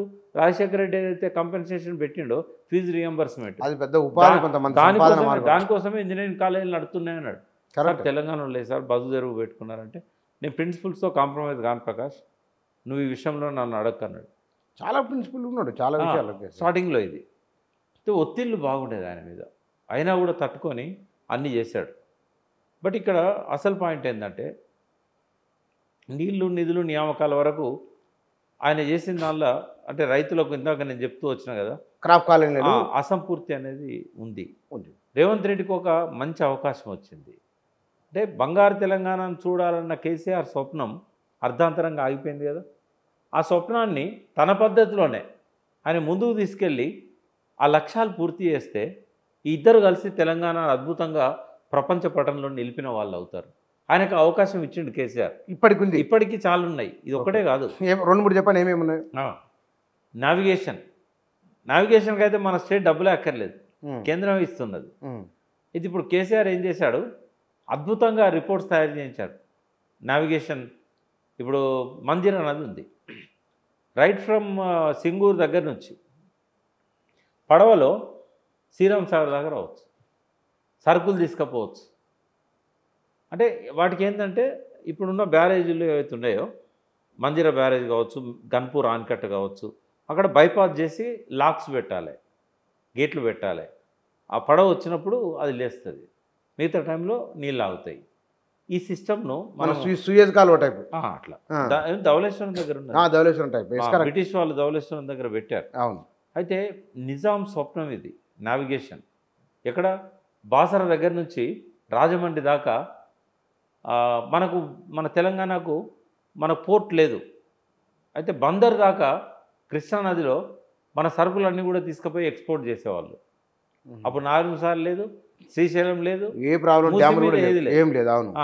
అయితే మనకు పోర్టు లేదు, సముద్రం. ఒక చిన్న ఈ సందర్భం కూడా చెప్తా. గిరీష్ సంఘి గారు ఒకరోజు మేము పార్టీ పెడుతున్న క్రమంలో కేసీఆర్ గారిని పిలిచారు. నన్ను ఇన్నయ్య గారిని కేసీఆర్ ఎంట పెట్టుకొని పోయాడు. గిరీష్ సంఘి ఏమంటాడు తెలుసా, చంద్రశేఖరరావు గారు రాష్ట్ర ఆర్థిక ప్రగతికి పోర్టు చాలా ఇంపార్టెంట్, మనకు సముద్రం లేదు, ల్యాండ్ లాక్డ్ మనది. కాబట్టి ఒక్క మండలాన్ని కనుక కలుపుకుంటే ఉత్తరాంధ్ర మొత్తం మనం కలుపుకోవచ్చు. ఉత్తరాంధ్ర కూడా తెలంగాణ లాగానే బ్యాక్వర్డ్, విశాఖపట్నం పెద్ద సిటీ, విజయనగరం శ్రీకాకుళం చాలా బ్యాక్వర్డ్. మనం ఒక రంపచోడవరం, ఎల్లవరం ఆ 2 నియోజకవర్గాలలో ఒక 2-3 మండలాలను కలుపుకుంటే మనకు మొత్తం ఉత్తరాంధ్ర దాకా లింక్. అవును. ఖమ్మం దాడితే అదేనా, చింతూరు దాడితే మనకు తూర్పు గోదావరి. అవును. అందులో రంపచోడవరం, ఎల్లవరం తాలూకాలు, అందులో ఒక 2 మండలాలు మనం కలుపుకుంటే సీలేరు ప్రాజెక్టు కూడా మనకు వస్తుంది. సీలేరు ప్రాజెక్టుతో పాటు ఉత్తరాంధ్ర మొత్తం మనకు వస్తుంది, వాళ్ళ గోస కూడా తీర్చినట్టు ఉంటుంది. చాలా గొప్ప ఆలోచన చేశాడు ఆయన. అయితే మనోళ్ళు అన్నారు కదా, ఈ సెంటిమెంట్, మనం సెంటిమెంట్తో పోతున్నాం, మళ్ళీ మనం ఉత్తరాంధ్రం కలుపుకుంటే ఒక సమస్య అవుతుంది, అదో సెంటిమెంట్. అయితే ఇట్లా మనకు సముద్రం లేదు కాబట్టి నావిగేషన్కి ఏర్పాటు చేశారు. కేసీఆర్ గారు ప్రణాళికలు తయారు చేయించారు. ఇప్పుడు గూగుల్లో కొట్టినా దొరుకుతుంది నీకు. మంజీరా నావిగేషన్ ప్లాన్ అంటే వాళ్ళు సబ్మిట్ చేసిన రిపోర్ట్ వస్తుంది. అట్లా ఒక నావిగేషన్ ఉంది, నావిగేషన్ అది వదిలిపెట్టండి, ఇంతవరకు కాలేదు. తర్వాత కాళేశ్వరము ఎట్లా వర్కౌట్ అవుతుంది అని, 1 ఎకరానికి 25,000 రూపాయలు, 45,000 రూపాయలు అని చెప్తున్నారు కదా. కేవలం పంటల మీదనే ఆలోచించకుండా నీళ్ళల్లో చేపలు, ఎక్కడ మనం అన్నారం దగ్గర, సుందిళ్ళ దగ్గర, మేడిగడ్డను రేపు రిపేర్ చేస్తే మేడిగడ్డ దగ్గర ఎన్ని చేపలు పెంచవచ్చు మనం, దేశానికి మొత్తం, దేశం మొత్తానికి మనం సప్లై చేయగలుగుతాం ఫ్రెష్ వాటర్. గోదావరి బ్యారేజ్ మూత మనం నవంబర్లో గేట్లు ఎత్తాం. నవంబర్ నుంచి మార్చి, ఏప్రిల్ వరకు ఆ 4 నెలల్లో మనకి ఎక్కడి నుంచి నీళ్ళు అవుతాయంటే, దుమ్ముగూడెం దగ్గర నుంచి సీతారామ ప్రాజెక్టు అని కడుతున్నారు కింద. దుమ్ముగూడెం దగ్గర నుంచి కడెం దాకా దగ్గర 300 కిలోమీటర్లు అవుతుంది. ఇంత దూరం మనం నీళ్ళు ఆపుకోవచ్చు. గోదావరి మొత్తాన్ని టూరిజం రిసార్ట్గా చేయొచ్చు. అది 300 కిలోమీటర్లు. సమ్మర్ అద్భుతంగా ఉంటుంది. ఎక్కడ సిటీలో ఉన్న వాళ్ళకి అక్కడ టూరిజానికి, కరీంనగర్లో ఉన్న వాళ్ళు గోదావరి ఖండ దగ్గర పోతారు, ఇట్లా మెదక్లో ఉన్న వాళ్ళు మంజీరా దగ్గర పోతారు. అంటే ఎంటైర్ రివర్ స్ట్రెచ్ అంతా ఒక పక్క నావిగేషన్, ఒక పక్క చేపలు పెంచుడు, ఒక పక్క టూరిజం, 3 రకాల ఆదాయం. అద్భుతమైన ప్లాన్స్ తయారై ఉన్నాయి. రేవంత్ రెడ్డికి ఈ విషయం తెలియదు. ఇప్పుడు దాని మీద ఎంక్వైరీ చేసుకోవాలి ఆయన. ఈ రిపోర్ట్స్ అన్ని బయటికి తీయాలి. అంటే ముఖ్యమంత్రుల దగ్గర ఏముంటుంది అంటే అడగంది చెప్పరు ఎవరు, ఆయన ఏది అడుగుతారు అదే చెప్తారు, ఎక్స్ట్రా చెప్పరు వాళ్ళు. చెప్పలే, భయం అవుతుంది కదా, చెప్పలేరు ఏమనుకుంటాడో అని. అయితే ఇవన్నీ కూడా బయటికి తీస్తే తెలంగాణలో కాళేశ్వరాన్ని వైబుల్ చేయగలుగుతాం మనం. అంటే వీటి మీద కూడా ఆదాయం వస్తుంది కదా. చెరువుల చేపలు అమ్ముకోవడం ద్వారా వచ్చే దాంట్లో మనకు ట్యాక్స్ వస్తుంది. ప్రభుత్వమే ఒక కార్పొరేషన్ పెట్టి ఎక్స్పోర్ట్ చేయొచ్చు.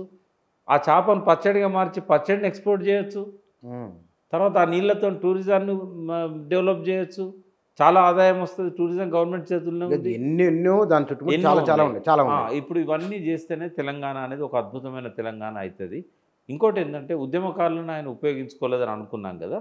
సో ఇప్పటికైనా రేవంత్ రెడ్డి గారు ఆయన చుట్టూ చేరారు. ఇప్పుడు ఇది ఎందుకు వచ్చిందంటే తెలంగాణలో ఆ బానిస బతుకుల నుంచి ఒక ప్రేరణను కేసీఆర్ కలిగించాడు. ఏంటిది అది? ఆత్మగౌరవం. చాలా పెద్ద ఆత్మగౌరవం అనేది. అంటే తెలంగాణ రక్తంలోనే ఉంది బుచ్చన్న. మా మున్నూరు కాపులం దేన్నైనా భరిస్తాం, కానీ ఏమన్నా మాట అంటే పడం, పౌరుషం ఎక్కువ. ఇప్పుడు నేను ఆయన ఎమ్మెల్సీ ఇస్తానంటే నేను రిజెక్ట్ చేసిన, అందరు తిట్టిన నన్ను. అరే ఎంత కష్టపడితే వస్తుంది అది, గవర్నర్ కోటలో ఎమ్మెల్సీ ఇస్తానంటే నువ్వు వద్దంటావా, నువ్వు తీసుకోవద్దా అంటే ఎక్కడో కొద్దిగా నాకు ఈగో ఉండే.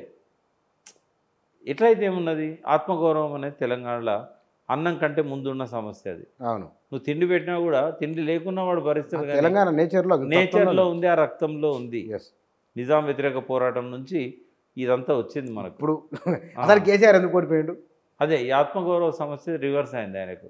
అంటే ఎట్లా అంటే ఏంటంటే ఒక 5 ఏళ్ల కాలంలో సెకండ్ టర్మ్లో ఈయన ఎవరిని దగ్గర రానియాడు, ఎవరితో మాట్లాడట.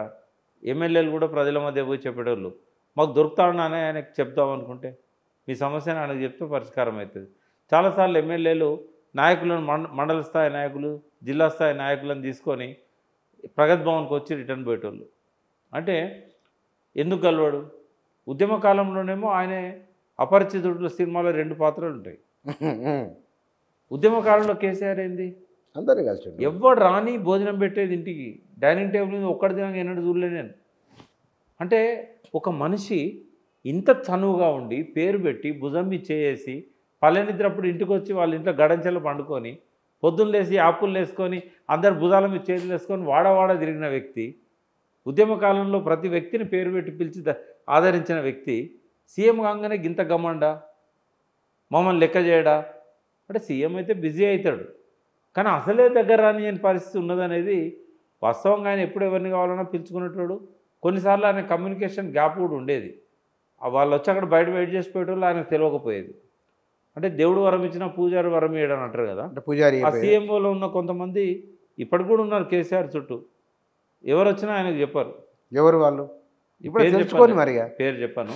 బట్ ఏంటంటే చాలామంది ఆయనకు ఆ వ్యక్తి ముందటనే చెప్పారు, సార్ మేము ఈ పార్టీ వదిలిపెట్టిపోవడానికి ఈ వ్యక్తి కారణం, మేమేం చెప్పినా మీకు చెప్పకపోయేది, మమ్మల్ని కలవనీయకపోయేది. అంటే ఒక్కరు కాదు, ఇట్లాంటి వ్యక్తులు 5-6 ఉన్నారు అక్కడ. అంటే వాళ్ళకుండే ఇబ్బందులు వాళ్ళకుంటాయి బుచ్చన్న. ఎవరికి? 5-6కి. కేసీఆర్ గారు ఎప్పుడు మూడ్లో ఉంటాడు. ఆయన ఏదైనా ఆలోచించేటప్పుడు మనల్ని మాట్లాడినాడు, మనం డిస్టర్బ్ చేయనీడు. ఒక డిఫరెంట్ క్యారెక్టర్ కేసీఆర్. ఇంతకుముందు చెప్పిన కదా నేను, ఒక ఆధ్యాత్మిక ఒక స్పిరిచువల్ లీడర్షిప్ అని. ఏదైనా కళ్ళు మూసుకొని కాలు ఒప్పుకుంటా ఆలోచిస్తూ ఉంటాడు. ఆయన డిస్టర్బ్ చేయాలంటే భయం ఎవరికైనా. మమ్మల్ని కూడా డిస్టర్బ్ చేయనీయకపోయేటాడు. ఇట్లా అనేటోడు, మా నోట్లోకి వెళ్ళి మాట ఏదైనా వస్తుంటే కళ్ళు మూసుకొని ఇట్లా అనేటోడు. అంటే ఆయన ఏదో ఆలోచిస్తున్నాడు, ఏదో మూడ్లో ఉన్నాడు, డిస్టర్బ్ చేయొద్దని మేము సైలెంట్గా ఉండేటోళ్ళం. ఎట్లా ఎంతసేపు ఉంటాడు? రోజుల కొద్ది ఉంటాడు. నీకు ఒకటి చెప్తే ఎగ్జాంపుల్, ఒకసారి సెంట్రల్ మినిస్టర్ వచ్చిండు, రమ్మంటేనే వచ్చిండు. సెక్రటరీలో కూర్చొని ఇంటికి పోయిండు. రమ్మన్నాడు, టైం ఇచ్చిండు, సార్కి అలా వీలు కాదని పంపించేసాడు. తర్వాత వేరు పార్టీల నాయకులను పంపించిండు, కమ్యూనిస్టు, బీజేపీ, ఎన్నోసార్లు పార్టీలో ఉన్న పెద్ద నాయకులను పంపించాడు. హోమ్ మినిస్టర్ గేట్ దాకపోతే లోపలికి రానియలేదు, ఆయన కింద ఉండే పోలీసులు. ఎందుకు? అదే మరి చాలా నెగిటివ్ అయింది, అది అనుమతి లేదని. ఈటల రాజేందర్ది పెద్ద ఇష్యూ అది. 8-9 మంది ఎమ్మెల్యేలను, అప్పుడు గంగుల కమలాకర్ ఎమ్మెల్యేనే, మంత్రి కాలే. ఆయన వాళ్ళందరినీ తీసుకొని కారులో పోతే గేట్లకు రానియలేదు. అరే లోపల కాసేపు కూర్చొని పోతామే అంటే, సార్ కలవకపోయినా పర్లేదు, మా ఇజ్జత్ పోతుంది, లోపల పోయి కాసేపు కూర్చొని సార్ బిజీగా ఉన్నాడు కలవలేకపోయాడు అని చెప్తాము అంటే నో, పర్మిషన్ లేదు. నేను అడిగిన రాజేందర్ను, ఎందుకు ఇట్లా అయింది రాజేందర్ నీకు అని అన్నా. అంటే 2 ఇష్యూస్లలో నేను సార్ని హర్ట్ చేసిన. మొదటిది ఏంటంటే సఫాయి కార్మికులు, మున్సిపల్ వాళ్ళు ఎక్కడ చెత్తను అక్కడనే ఉంచి స్ట్రైక్ చేశారు. ఆ నాయకులను తీసుకొని పోయినా నేను సార్ని కల్పిద్దామని. కలిసిండు. అప్పుడు అందరు నాకు గేట్లు తీసిండ్రు, మినిస్టర్ని కాబట్టి, అప్పుడు ఫైనాన్స్ మినిస్టర్. సార్ దగ్గర తీసుకొని మాట్లాడించిన, ఆయన కోపం వచ్చింది. ఈయన ఉన్న ట్రేడ్ యూనియన్ లీడరా, ఈయన మంత్రా, ఎందుకు వీళ్ళని తీసుకొని వచ్చాడని చెప్పి ఆయనే నా మీద గరుగురు అన్నాడు. అప్పుడు అనలేదు, నేను పోయినాక అన్నాడు. నాకేమో ఈ విషయం తెలియలేదు. రెండోసారి నేను మళ్ళీ కార్మికులు సమ్మె చేస్తా అంటే వాళ్ళని తీసుకొని పోయినా. పోతే రెండోసారి నేను పోయినాక వాళ్ళతో మాట్లాడండి కానీ అందరికి ఇన్స్ట్రక్షన్లు ఇచ్చిండట, ఇంకోసారి ఈటల రాజేందర్ లోపల రానియద్దని. ఇక చెప్పిండు బయటకు వచ్చినాక. ఎందుకంటే ఇక ఆయన బయటికి పంపిన పద్ధతి కూడా ఎవరికి నచ్చలేదు. కూర్చొన్న రాజేందర్ సైజ్ పెంచింది ఎవరు? కేసీఆర్. రాజేందర్ను సైజ్ తగ్గేయడానికి బయటికి పంపింది కేసీఆర్. హరీష్ రావుకు రాజేందర్కు మంత్రి పదవి ఇవ్వనందుకే 4 పార్లమెంట్ సీట్లు పోయినాయి. అదొక కారణం. జితేందర్ రెడ్డిని, వివేక్ను లాస్ట్ మినిట్ దాకా పెట్టుకొని నమ్మించి డిక్లేర్ చేసినప్పుడు వాళ్ళ పేరు లేవు. అంటే చంద్రబాబు నాయుడు కేసీఆర్కు ఏ అవమానాన్ని అయితే ఇచ్చారో అదే అవమానాన్ని జితేందర్ రెడ్డికి ఇచ్చాడు, అదే అవమానాన్ని వివేక్కి ఇచ్చాడు, అదే అవమానాన్ని రాజేందర్కి ఇచ్చాడు, అదే అవమానాన్ని హరీష్కి ఇచ్చాడు. ఆ 6 నెలల టైంలో హరీష్కి ఏమన్నా ఫోన్ చేస్తే అన్న దయచేసి ఫోన్ చేయకండి, ఫోన్ ట్యాపింగ్ అవుతుంది, మీ బతుకు కూడా ఆగమవుతుంది నాలాగా అని చెప్పేటాడు. ఆయన ఇంటి దగ్గర ఒక్కరు కూడా రాకపోయేది, ఎవరిని రానియలేదు. ఎందుకంటే మీరు నా దగ్గరకు వస్తే మీ లైఫ్ ఎక్కడ ఆగమవుతుందో అని. అంటే ఇవన్నీ ప్రజల్లో పోతాయి కదా, పోయినాయి. నిజంగా చెప్పాలంటే నేనైతే నెగటివ్ నుంచి తెలంగాణ ఉద్యమాన్ని లేపి టీఆర్ఎస్ పార్టీ ఏర్పడడానికి ఆయనతో చిరకాలం ఉన్నందుకు నేను కేసీఆర్ గారికి 51 మార్క్ ఇస్తే హరీష్ రావుకు 49% ఇస్తా. 100% వాళ్ళ నుంచే వచ్చింది అనుకుంటే. ఒక 1% కేసీఆర్ ఎక్కువ, కానీ హరీష్ లేకపోతే తెలంగాణ ఉద్యమం లేదు, హరీష్ లేకపోతే తెలంగాణ పార్టీ లేదు. అడుగున పడ్డప్పుడల్లా ఆర్థిక సమస్యల్లో కానీ ఇతరత్ర కానీ క్రైసిస్లో కానీ ఆయన కరెక్ట్. అది ఆయన క్రైసిస్ మేనేజర్. ఎవరిని పార్టీలోకి తీసుకొచ్చినా కూడా వేరే పార్టీలకు వెళ్ళి హరీష్ రోల్ లేకుండా లేదు. అసలు కలిసే వ్యక్తి ఎవరంటే ఆయన ఒక్కరి పేరే. మొన్న ఎలక్షన్లో కూడా చెప్పకూడదు కానీ అందరు చేయించారు కేసీఆర్కు డబ్బులు లేనప్పుడు. ఒక్క హరీష్ ఆదుకున్నాడు, మళ్ళీ ఆదుకున్నాడు. అంటే పడుతున్నప్పుడల్లా లేపింది ఆయనే. ఆయనకు నువ్వు మంత్రి పదవి ఇవ్వకపోతే ప్రజలు ఏమనుకుంటారు?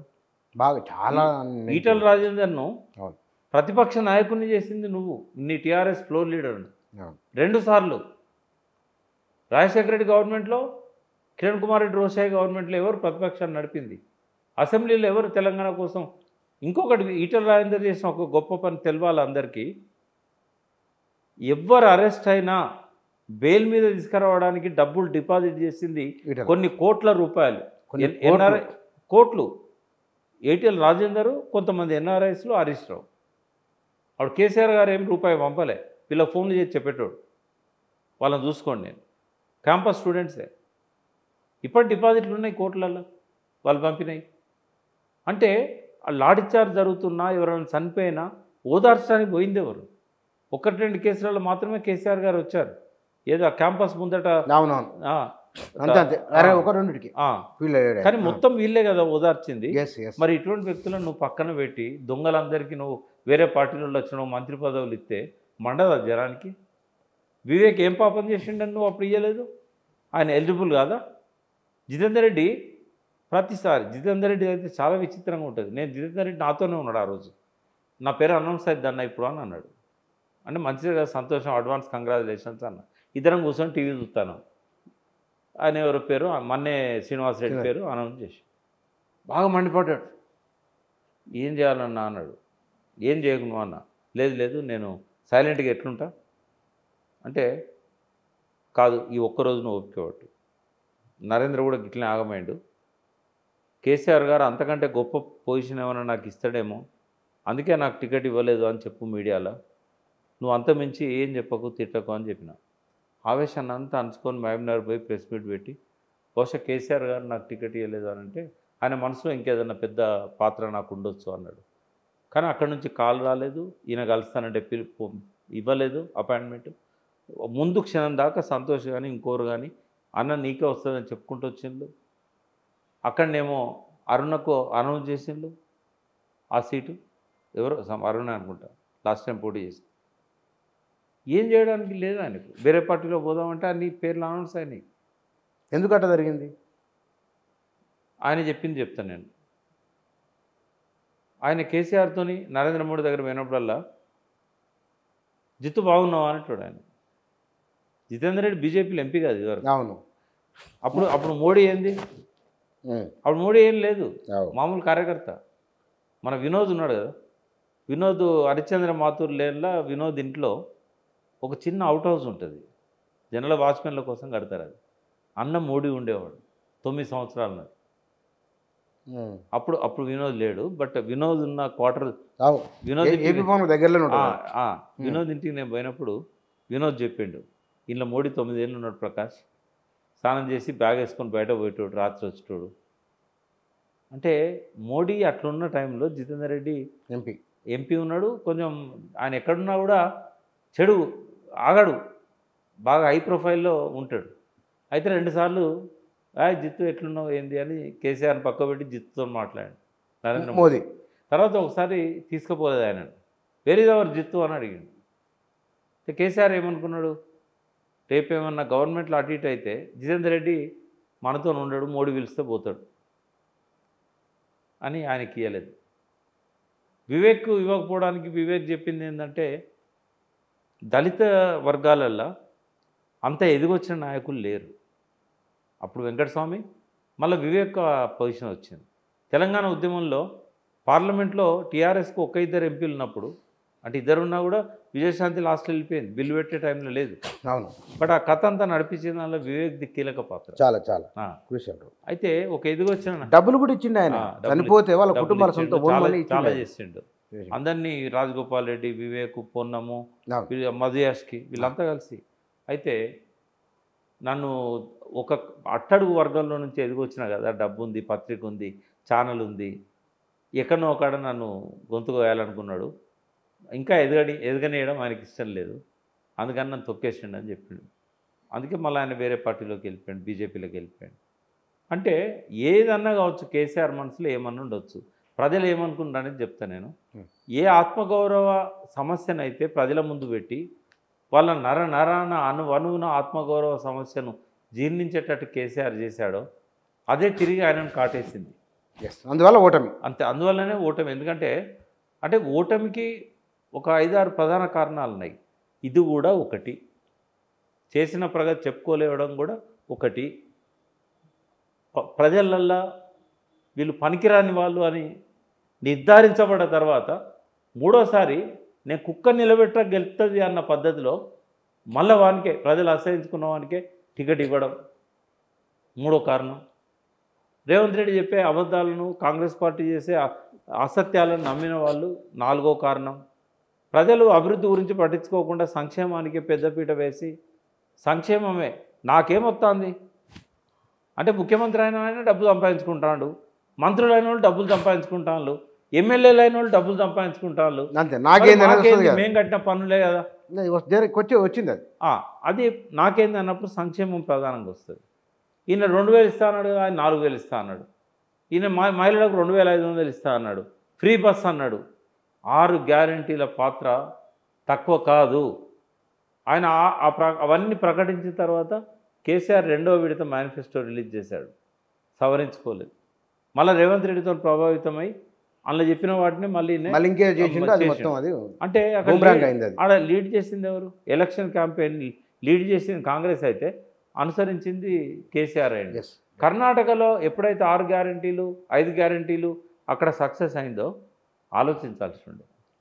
ఏం పోయేది, బస్సు ఫ్రీ బస్సు కేసీఆర్ పెట్టకపోయేటోడా? నెలకు 3 కోట్లే కదా ఈజీగా. ఇప్పుడు ఇట్లా ఆయన ఆలోచనలు ఎందుకో మందగించినాయి మొత్తం. ఇక్కడ ఒక్క నిమిషం, ఇక్కడ ఒక ఇంపార్టెంట్ విషయం చెప్తా. ఎప్పుడూ ఐప్యాడ్ ఆయన చేతిలో ఉంటుంది, సెల్ ఫోన్ పట్టాడు కానీ ఐప్యాడ్ పడతాడు. ఎప్పుడు ఎల్ఈడి లైట్ల కింద కూర్చుంటాడు. ఈ నాన్ అయనైజింగ్ రేడియేషన్ ఏదైతే ఎల్ఈడి నుంచి వస్తుందో అది మన న్యూరాన్స్ని దెబ్బతీస్తుంది. ఓహో. ఇప్పుడు ప్రగతి భవన్ తర్వాత సెక్రటేరియట్ ఎంత దేదీప్యమానంగా వెలుగుతూ ఉంటుంది. అవును. అక్కడ ఉన్న ఎంత రేడియేషన్ అది అంటే మైండ్ని పనిచేయకుండా చేస్తుంది కూర్చొన్న. అవునా? మనల్ని సమయస్ఫూర్తి, చురుగ్గా ఆలోచించడము ఇవన్నీ పోతాయి, డల్నెస్ వస్తుంది. విరుగుడు ఏంటి మరి దీనికి? ఉన్నది విరుగుడు తర్వాత నేను చెప్తాను. మళ్ళీ ఒక మాటలో చెప్పండి. హిమాలయాస్లో కొన్ని మొక్కలు ఉన్నాయి, ఆ పౌడర్లో దీని విరుగుడు ఉంది. అదొకటి పిరమిడ్ షేప్లో కానీ లేకుంటే ఎల్ఈడికి పైన ఒక పూతలాగా కానీ పూసినట్టయితే ఆ, ఆ రేడియేషన్ అనేది బయటికి రాదు. ఓకే. ఒకవేళ ఒక రూమ్లో అది పెట్టుకున్నట్టయితే అది ఆ రేడియేషన్ అనేది రాదు. ఎక్కడ దొరుకుతుంది? అది అదృష్టవశాత్తు నా దగ్గరికే వచ్చింది. ఓ, ఇప్పుడు నేను ఇంటర్నేషనల్ లెవెల్లో గ్లోబల్ కంపెనీ ఒకటి పెట్టి దీన్ని ట్రేడింగ్ చేయడానికి నేను ప్రయత్నం చేస్తున్నా. నెక్స్ట్ మాట్లాడదాం. ఇదేంటంటే చిన్నపిల్లలకు బాగా ఉపయోగపడుతుంది. ఓకే, బాగుంది. చిన్నపిల్లలు ఎప్పుడు సెల్ ఫోన్ పట్టుకుంటారు కదా, అవును. వాళ్ళ న్యూరాన్స్ అన్ని దెబ్బతింటాయి. అరే, ఈ సీరియస్ విషయం. కొన్ని రకాల మానసిక జబ్బులకు కారణమవుతుంది. కళ్ళ రెటీనాను దెబ్బతీస్తుంది. ఇవన్నీ ఇప్పుడు కేసీఆర్ మీద ఎఫెక్ట్ పడ్డాయి. కేసీఆర్ మీద మాత్రం డెఫినెట్గా ఒక్కటైతే చెప్పగలుగుతా, ఎలక్షన్ల ముందు కేసీఆర్ ఆలోచించిన పద్ధతి, షార్ప్నెస్, అద్భుతమైన వ్యూహము, ఎత్తుగడలు, ఆయన ఉపన్యాసంలో ఆయన మించిన వాడు లేడు. కానీ అత్యంత పేలవైన ఉపన్యాసాలు మొన్న అయినాయి రిపీటెడ్గా. 96 ఉపన్యాసాలు ఒక్క తీరుగానే ఉంటాయి. ఊరు పేర్లు మారుతాయి, నియోజకవర్గ అభ్యర్థుల పేర్లు మారుతాయి, రొటీన్ ఉన్నది. ఎట్లా అయిపోయిందంటే పిల్లలు కూడా చెప్తున్నారు ఇప్పుడు ఈ మాట అంటాడు చూడు అని. అవును. అంటే ఇవన్నీ కూడా ఆయన దెబ్బతీసిన కూర్చాను. ఇది కూడా ఒక కారణం అని చెప్తున్నాను. Yes, definite. ఇవన్నీ ఇక్కడ ఇప్పుడు మళ్ళీ 10 ఏళ్ళు అయింది, ఇన్ని కష్టాల నుంచి ఇక్కడ దాకా వచ్చి ప్లస్లు మైనస్లు అన్నీ మాట్లాడుకున్నాం. ఈ లోగో మార్చడం ఒకటి, చిహ్నాలు మారుస్తామనే ఒక చర్చ జరుగుతున్నది కదా. మరి కాకతీయ కళాతోరణము, చార్మినారు తీసేస్తారు అనేది ఒకటి. రాష్ట్ర గేయాన్ని ఆయన పట్టించుకోలేదు, ఈయన పట్టించుకుంటే వెల్ అండ్ గుడ్, బాగానే ఉంది అంతవరకు. సంగీత సారథ్యంలో అదొక వివాదం ఉన్నది. దీనిపైన ఏమంటారు? అంటే ఒక చట్ట కోణంలో, రాజ్యాంగ కోణంలో చూసినప్పుడు చట్టబద్ధంగా ఎన్నికైన ఒక ముఖ్యమంత్రి, ప్రభుత్వం, క్యాబినెట్ వాళ్ళు ఏ డిసిషన్ అయినా తీసుకోవచ్చు. వాళ్ళకి ఆ స్వేచ్ఛ ఉంది, తీయకూడదని లేదు. గీతానికి సంబంధించినంత వరకు రాజ్యాంగంలో ఒక జాతీయ గీతం గురించే ఉంది, కానీ రాష్ట్ర గీతాలకు రాజ్యాంగ రక్షణ లేదు. అది వాళ్ళ సంతృప్తి కోసం రాసుకుంటారు, పాడుకుంటారు. స్టేట్ సాంగ్ అని చెప్పుకుంటారు, స్టేట్ బర్డ్ అని చెప్పుకుంటారు, స్టేట్ ఫ్లవర్ అని చెప్పుకుంటారు. అవును. బట్ రాజ్యాంగంలో వీటికి ఏ రకమైన గుర్తింపు లేదు. రాష్ట్రాలకు రాజ్యాంగం లేదు. ఇవి చట్టబద్ధత లేనివి అన్నప్పుడు వాటి ఉల్లంఘించినా ఏం చెప్పేది పట్టింపు లేదు. ఇప్పుడు మా తెలుగు తల్లికి మల్లెపూదండ రాష్ట్ర గీతం. అవును. తెలంగాణ ఉద్యమ కాలం అంతా జయ జయ తెలంగాణ పాడుకున్నాం, దాని జోలికి పోలేదు. ఒకటి. జయ జయ తెలంగాణ రాష్ట్ర గీతంగా ప్రకటించకపోయినా పాఠ్యపుస్తకాల్లో ప్రింట్ చేశారు.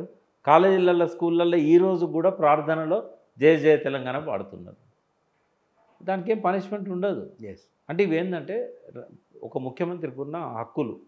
మరి చేయొచ్చు ఆయన. కాకపోతే ఏంటంటే ప్రజల కోణం నుంచి చూసినప్పుడు కొన్ని ఎస్టాబ్లిష్ అయినవి ఉంటాయి. బుచ్చన్న అనవసరం గెలకడం ఎందుకు వాటిని? ఇప్పుడు నీ పేరు బుచ్చన్న, నేను బుచ్చన్న కదా శ్యాంప్రసాద్ అని పెట్టుకున్నావు అనుకోను, రేపటి నుంచి మళ్ళీ చెప్పుకొని ఊరంతా చెప్పుకోవాలి. ఆల్రెడీ నీకు బ్రాండ్ ఉంది కదా. అంటే ఒకసారి ఇంకోటి, అందులో తప్పేం లేదు. అది కాకతీయ కళాతోరణం ఉండడం అనేది ప్రభువులు వాళ్ళు ప్రభువులు అని కాదు, అది మన వారసత్వ సంపద, వారసత్వ చిహ్నాలు అవి. ఒక కాకతీయ ద్వారం ఉంది. ఇప్పుడు గేట్వే ఆఫ్ ఇండియా అంటాం. ఎక్కడైనా ఢిల్లీలో గొప్పగా చెప్పుకోవాలనుకుంటే ఇండియా గేట్ దగ్గర పోతాం. బాంబేలో గొప్పగా చెప్పుకోవాలంటే గేట్వే ఆఫ్ ఇండియా దగ్గర పోతాం. ఆ తాజ్ హోటల్ పక్కన సముద్రం, ఎవరైనా ఫారిన్ నుంచి రావాలంటే దాని నుంచి వచ్చేటోళ్ళు అన్నట్టు. ఇవన్నీ రాజులు నిర్మించినా, బ్రిటిష్ వాళ్ళు నిర్మించినా కూడా మన చారిత్రక సంపద కదా అది. దాన్ని ఎందుకు కలదనుకోవాలి?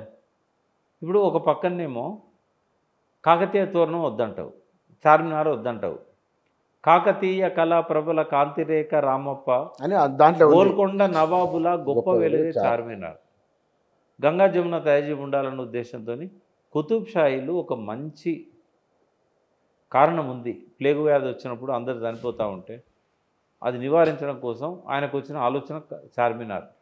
400 సంవత్సరాలుగా తెలంగాణకు ఐకాన్గా ఉన్నదాన్ని నువ్వు 5 ఏళ్ళు పరిపాలన చేస్తావు, 10 ఏళ్ళు చేస్తావు, మార్చుడు ఎందుకు? ఎస్టాబ్లిష్ అయింది కదా. నేను ఒక ఛానల్లో చెప్పిన, రేవంత్ రెడ్డి పొరపాటున ప్రధానమంత్రి పదవి ఇస్తే ఆ 4 సింహాలను తీసి పడేస్తాడని చెప్పి. అవి ఇప్పటికి కాదు కదా, అశోకుని కాలం నాటి. అశోక చక్రం తీసేస్తాడు. ఇది మ్యాప్లో ఉండేది ఏంటిది? భారతదేశ జెండాలో నీలి రంగులు 24 చక్రం, అశోక చక్రం ఉంటుంది. రేవంత్ రెడ్డి పొరపాటున ప్రధానమంత్రి అయితే ఏం చేస్తాడు? అశోక చక్రం తీస్తాడు. ఎందుకంటే ఇది రాజులది అంటాడు, ఇది ఫ్యూడల్ చీర్ణం అంటాడు. ఈ 4 సింహాలను కూడా తీసిపడేస్తాడు. అంటే ఇటువంటి నా దృష్టిలో అల్పులు చేసే పనులు. రేవంత్ రెడ్డిని ముఖ్యమంత్రిని నేను గౌరవిస్తా, ఆ స్థానానికి గౌరవం ఇవ్వాలి. రేవంత్ రెడ్డి వల్ల ముఖ్యమంత్రి పీఠానికే ఒక గొప్ప పేరు రావాలనుకుంటా తెలంగాణ ప్రజల్లో ఒకనిగా. ప్రజలందరూ గెలిపించారు కదా, అక్కడ పోయి నువ్వు అల్పమైన ఆలోచనలు చేయడం కరెక్ట్ అవుద్దా? నీకు హక్కు ఉంది, ముఖ్యమంత్రిగా నువ్వు ఏదైనా పెట్టవచ్చు. కానీ ప్రజలందరిలో ఎస్టాబ్లిష్ అయిన వాటిని, చారిత్రక వారసత్వ సంపదని, తెలంగాణ పౌరులు భారతదేశంలో ప్రపంచంలో ఎక్కడున్నా కూడా ఇది మా కాకతీయ తోరణం అంటే కాకతీయ తోరణాన్ని కేవలం ఒక డిజైన్గా చూడొద్దు, అది సంస్కృతి వారసత్వం.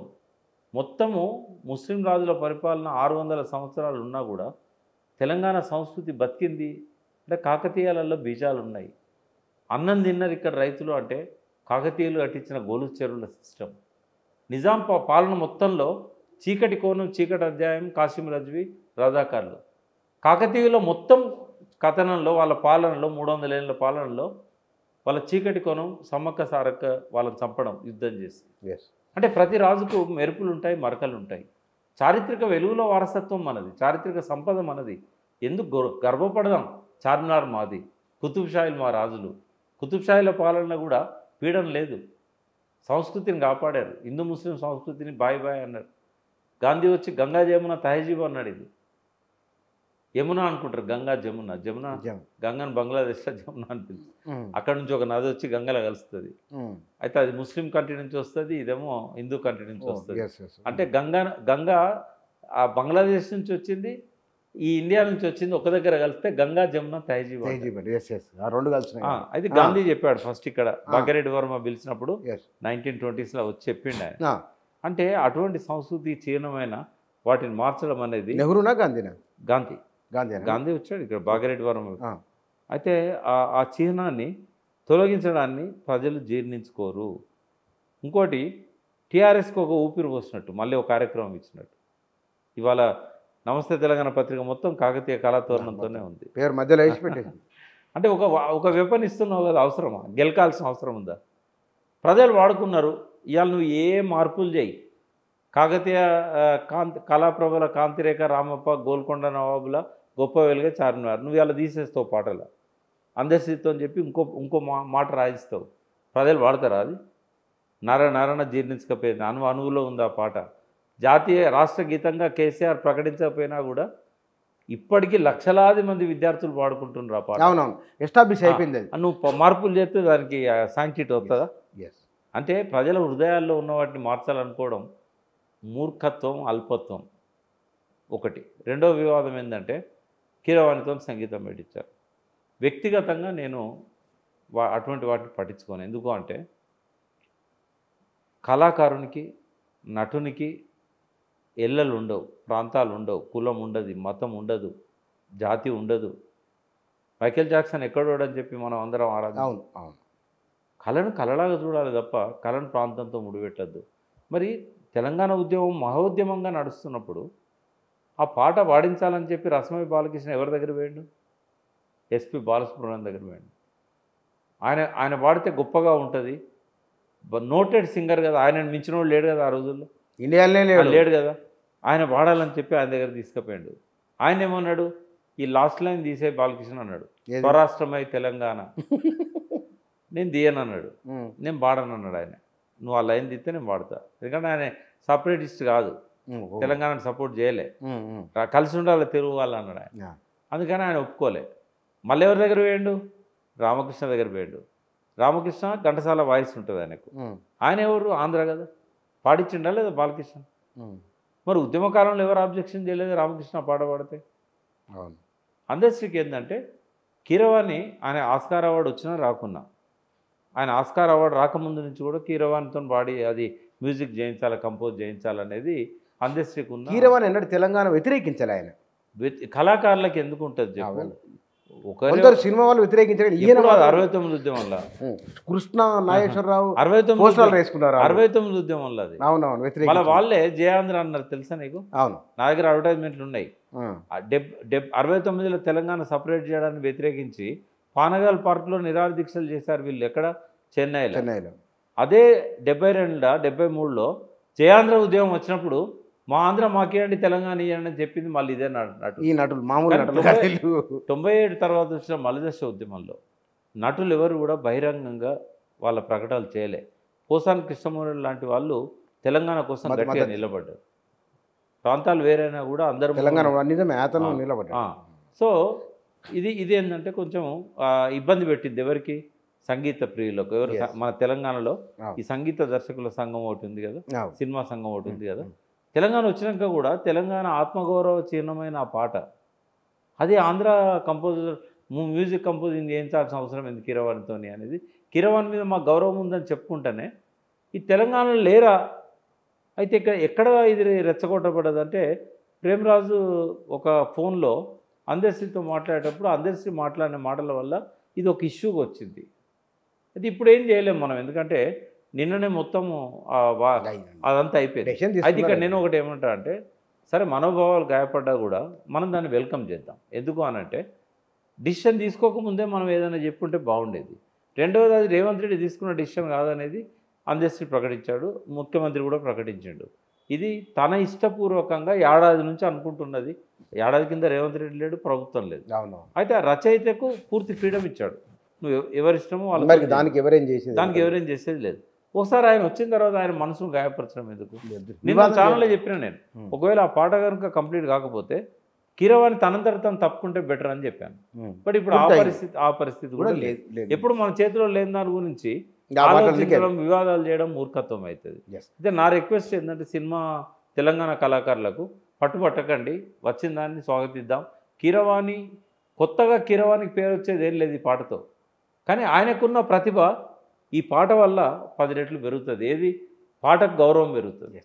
కాబట్టి కీరవాణికి ఈ పాట ఆభరణం కాదు, ఈ పాట కీరవాణి వల్ల ప్రజల్లోకి బాగా పోతుంది అనేది మ్యూజిక్. నేను ఒక విషయం చెప్పాలి ఇక్కడ, ఎంత ఒక ఒళ్ళు గగురు పొడిచిన పాట చెప్తా. నేను మా మిస్సెస్ హడ్సన్ రివర్ అని ఉంటుంది ఎక్కడ, న్యూయార్క్లో. ఆడంతా ఈ లిబర్టీ స్టాచ్యూ లిబర్టీ ఉంటుంది కదా, బోట్లో పోతున్నాం, పెద్ద లాంచ్లో పోతున్నాం. పోతే ఆ లాంచ్లో దేశ విదేశాలకు సంబంధించిన పాటలు పెడుతున్నారు. ఒకటేసారి ఈ పాట వచ్చింది, ఆస్కార్ అవార్డు వచ్చిన పాట, నాటు అందరు ఎగురుతున్నారు. ఎవరికి ఆ నాటు అంటే ఏందో తెలియదు. ఆడ తెలుగు వాళ్ళం మేము ముగ్గురే ఉన్నాం, నేను మా మిసెస్ మా బ్రదర్ అండి. ఒక అరే అయితే మాది దట్ ఈజ్ అవర్ సాంగ్ అని మేము గట్టిగా చెప్పుకొని చంద్రబోస్ ఫోన్ కలిపి ఎంత గొప్పగా ఫీల్ అయినా నేను. అదే న్యూయార్క్లో లిబర్టీ స్టాచ్యూ ముందట లాంచ్లో విదేశీయుల మధ్య నాటు పాట అంటే ఆ గౌరవం కీరవాణిది, ఆ గౌరవం చంద్రబోస్. అయితే అటువంటి ఒక ఆ మ్యూజిక్ కంపోజర్ ఈ పాట చేయడం వల్ల పాట గౌరవం పెరుగుద్ది అంటున్నాను నేను. కాబట్టి వాళ్ళని కొంచెం శాంతింపజేయాల్సిన అవసరం ఉంది. ఇక మీరు మాట్లాడారు కదా, వీడియో తప్పకుండా చూస్తారు. Thank you sir. ఈ 10 సంవత్సరాలు చూసినప్పుడు తెలంగాణ భవిష్యత్తు ఎట్లా ఉండొచ్చు బ్రీఫ్ 1-2 మాటల్లో? నేను ఒక మాట చెప్తా కూర్చున్నా. ఎదిగొచ్చిన నాయకుడు కేసీఆర్ తెలంగాణకు, ఎదుగుతున్న నాయకుడు రేవంత్ రెడ్డి. వ్యక్తిగతంగా మనం చూసినట్టయితే పట్టుదల ఉన్న మనిషి, కసి ఉన్న మనిషి, 4 కాలాల పాటు సీఎంగా ఉండాలనుకుంటున్న మనిషి, ప్రజల కోసం ఏదైనా చేయాలని ఒక తపన ఉన్న వ్యక్తి. రేవంత్ రెడ్డిని తక్కువ చేయాల్సిన అవసరం లేదు. ఆయన ఎదుగుతున్న వ్యక్తి కాబట్టి చాలా తొందరగా గ్రాస్ప్ చేస్తాడు విషయాలను. కేసీఆర్ గారు చేసినట్టే ఆయన కూడా గ్రాస్ప్ చేస్తాడు. అయితే కేసీఆర్ సెకండ్ టర్మ్లో పూర్తిగా తప్పులు చేయడానికి కారణం ఏంటంటే థింక్ ట్యాంక్ లేదు. అదివరకు ఆయన ప్రతి విషయం మీద మామూలు జర్నలిస్టులకు కూడా ఫోన్ చేసి ఏమవుతుంది అడిగేది, దీన్ని ఎట్లా తీసుకుందాం అని సీఎంగా ఉండి. అవునవును. కానీ సెకండ్ టర్మ్లో ఆయన పని చేయలేకపోయాడు, పూర్తిగా అధికారుల మీద ఆధారపడ్డాడు. ఆయన చేసిన తప్పు రేవంత్ రెడ్డి చేయకూడదు. రేవంత్ రెడ్డి ప్రతి రంగంలో కూడా తెలంగాణలో నైపుణ్యం ఉన్న వ్యక్తిని తన అడ్వైజర్గా పెట్టుకోవాలి. ఒకవేళ అఫీషియల్గా పోస్ట్ ఇచ్చినా ఇవ్వకపోయినా వాళ్ళని పిలిచి సలహాలు తీసుకోవాలి, వాళ్ళని పిలిచి చర్చించాలి. కేసీఆర్ కూడా చేసేవాడు. పంచాయతీరాజ్ యాక్ట్ మార్చినప్పుడు, రెవెన్యూ యాక్ట్ మార్చినప్పుడు, మున్సిపల్ యాక్ట్ మార్చినప్పుడు దేశాల నుంచి ఆయన పిలిచి ఒక చార్టర్డ్ ఫ్లైట్ కూడా పంపించి నిపుణులను రప్పించి విచారణ చేశాడు. అంటే మనకే అంతా తెలుసు అనే అహం అనేది ఉండకూడదు. అనుభవాల నుంచి గుణపాఠాలు తీసుకోవాలి. ఒక గొప్ప ముఖ్యమంత్రిగా రేవంత్ రెడ్డి ఉండాలంటే కేసీఆర్ మీద ఎలక్షన్స్ అయిపోయినాయి కాబట్టి ఆ కోపాలు తాపాలు పక్కకు పెట్టి ఆ భాషను కూడా కొంచెం సవరించుకొని ప్రజలకు ఇంకా ఏం చేస్తే ప్రజల జీవన ప్రమాణాలు పెరుగుతాయి. కేసీఆర్ సంక్షేమం ఇచ్చిండు, అభివృద్ధిని కూడా చూపెట్టాడు.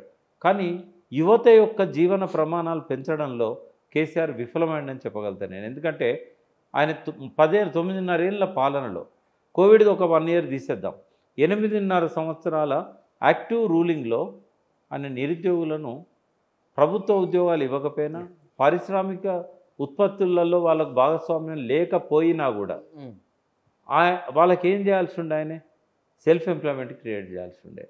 అది చాలా ఘోరమైన తప్పు కేసీఆర్ చేశాడు. ఎస్సీ కార్పొరేషన్ నిధులు ఇవ్వలే, ఎంబీసీ కార్పొరేషన్ నిధులు వాడలేదు, బీసీ కార్పొరేషన్ నిధులు ఇవ్వలేదు. ఫస్ట్ 1 year ఆయన ఇచ్చిన వాళ్ళంతా ఇవాళ దర్జాగా బతుకుతున్నారు. ఓనే కార్ అన్నాడు, మున్సిపల్ వాళ్ళకి వెహికల్స్ ఇచ్చాడు. అంటే ఇవన్నీ కూడా రేవంత్ రెడ్డి కంటిన్యూ చేయాలి. ఆయన చేసిన తప్పులేందో అర్థం చేసుకోవాలి. ఆయన చేయలేకుండా వదిలిపెట్టిన అసంపూర్తి లక్ష్యాలేందో ఆయన ఆలోచించాలి. వాటి మీద ఆయన కనుక ప్రణాళికలు సిద్ధం చేసుకున్నట్టయితే, ఢిల్లీని ఒప్పించినట్టయితే డెఫినెట్గా తెలంగాణ భవిష్యత్తు ఉజ్వలంగా ఉంటుంది. తెలంగాణ భవిష్యత్తు ఉజ్వలంగా ఉంచడానికి రేవంత్ రెడ్డి కారణమైతే ఆయన భవిష్యత్తు కూడా ఉజ్వలంగా ఉంటుంది. Thank you sir, thank you very much.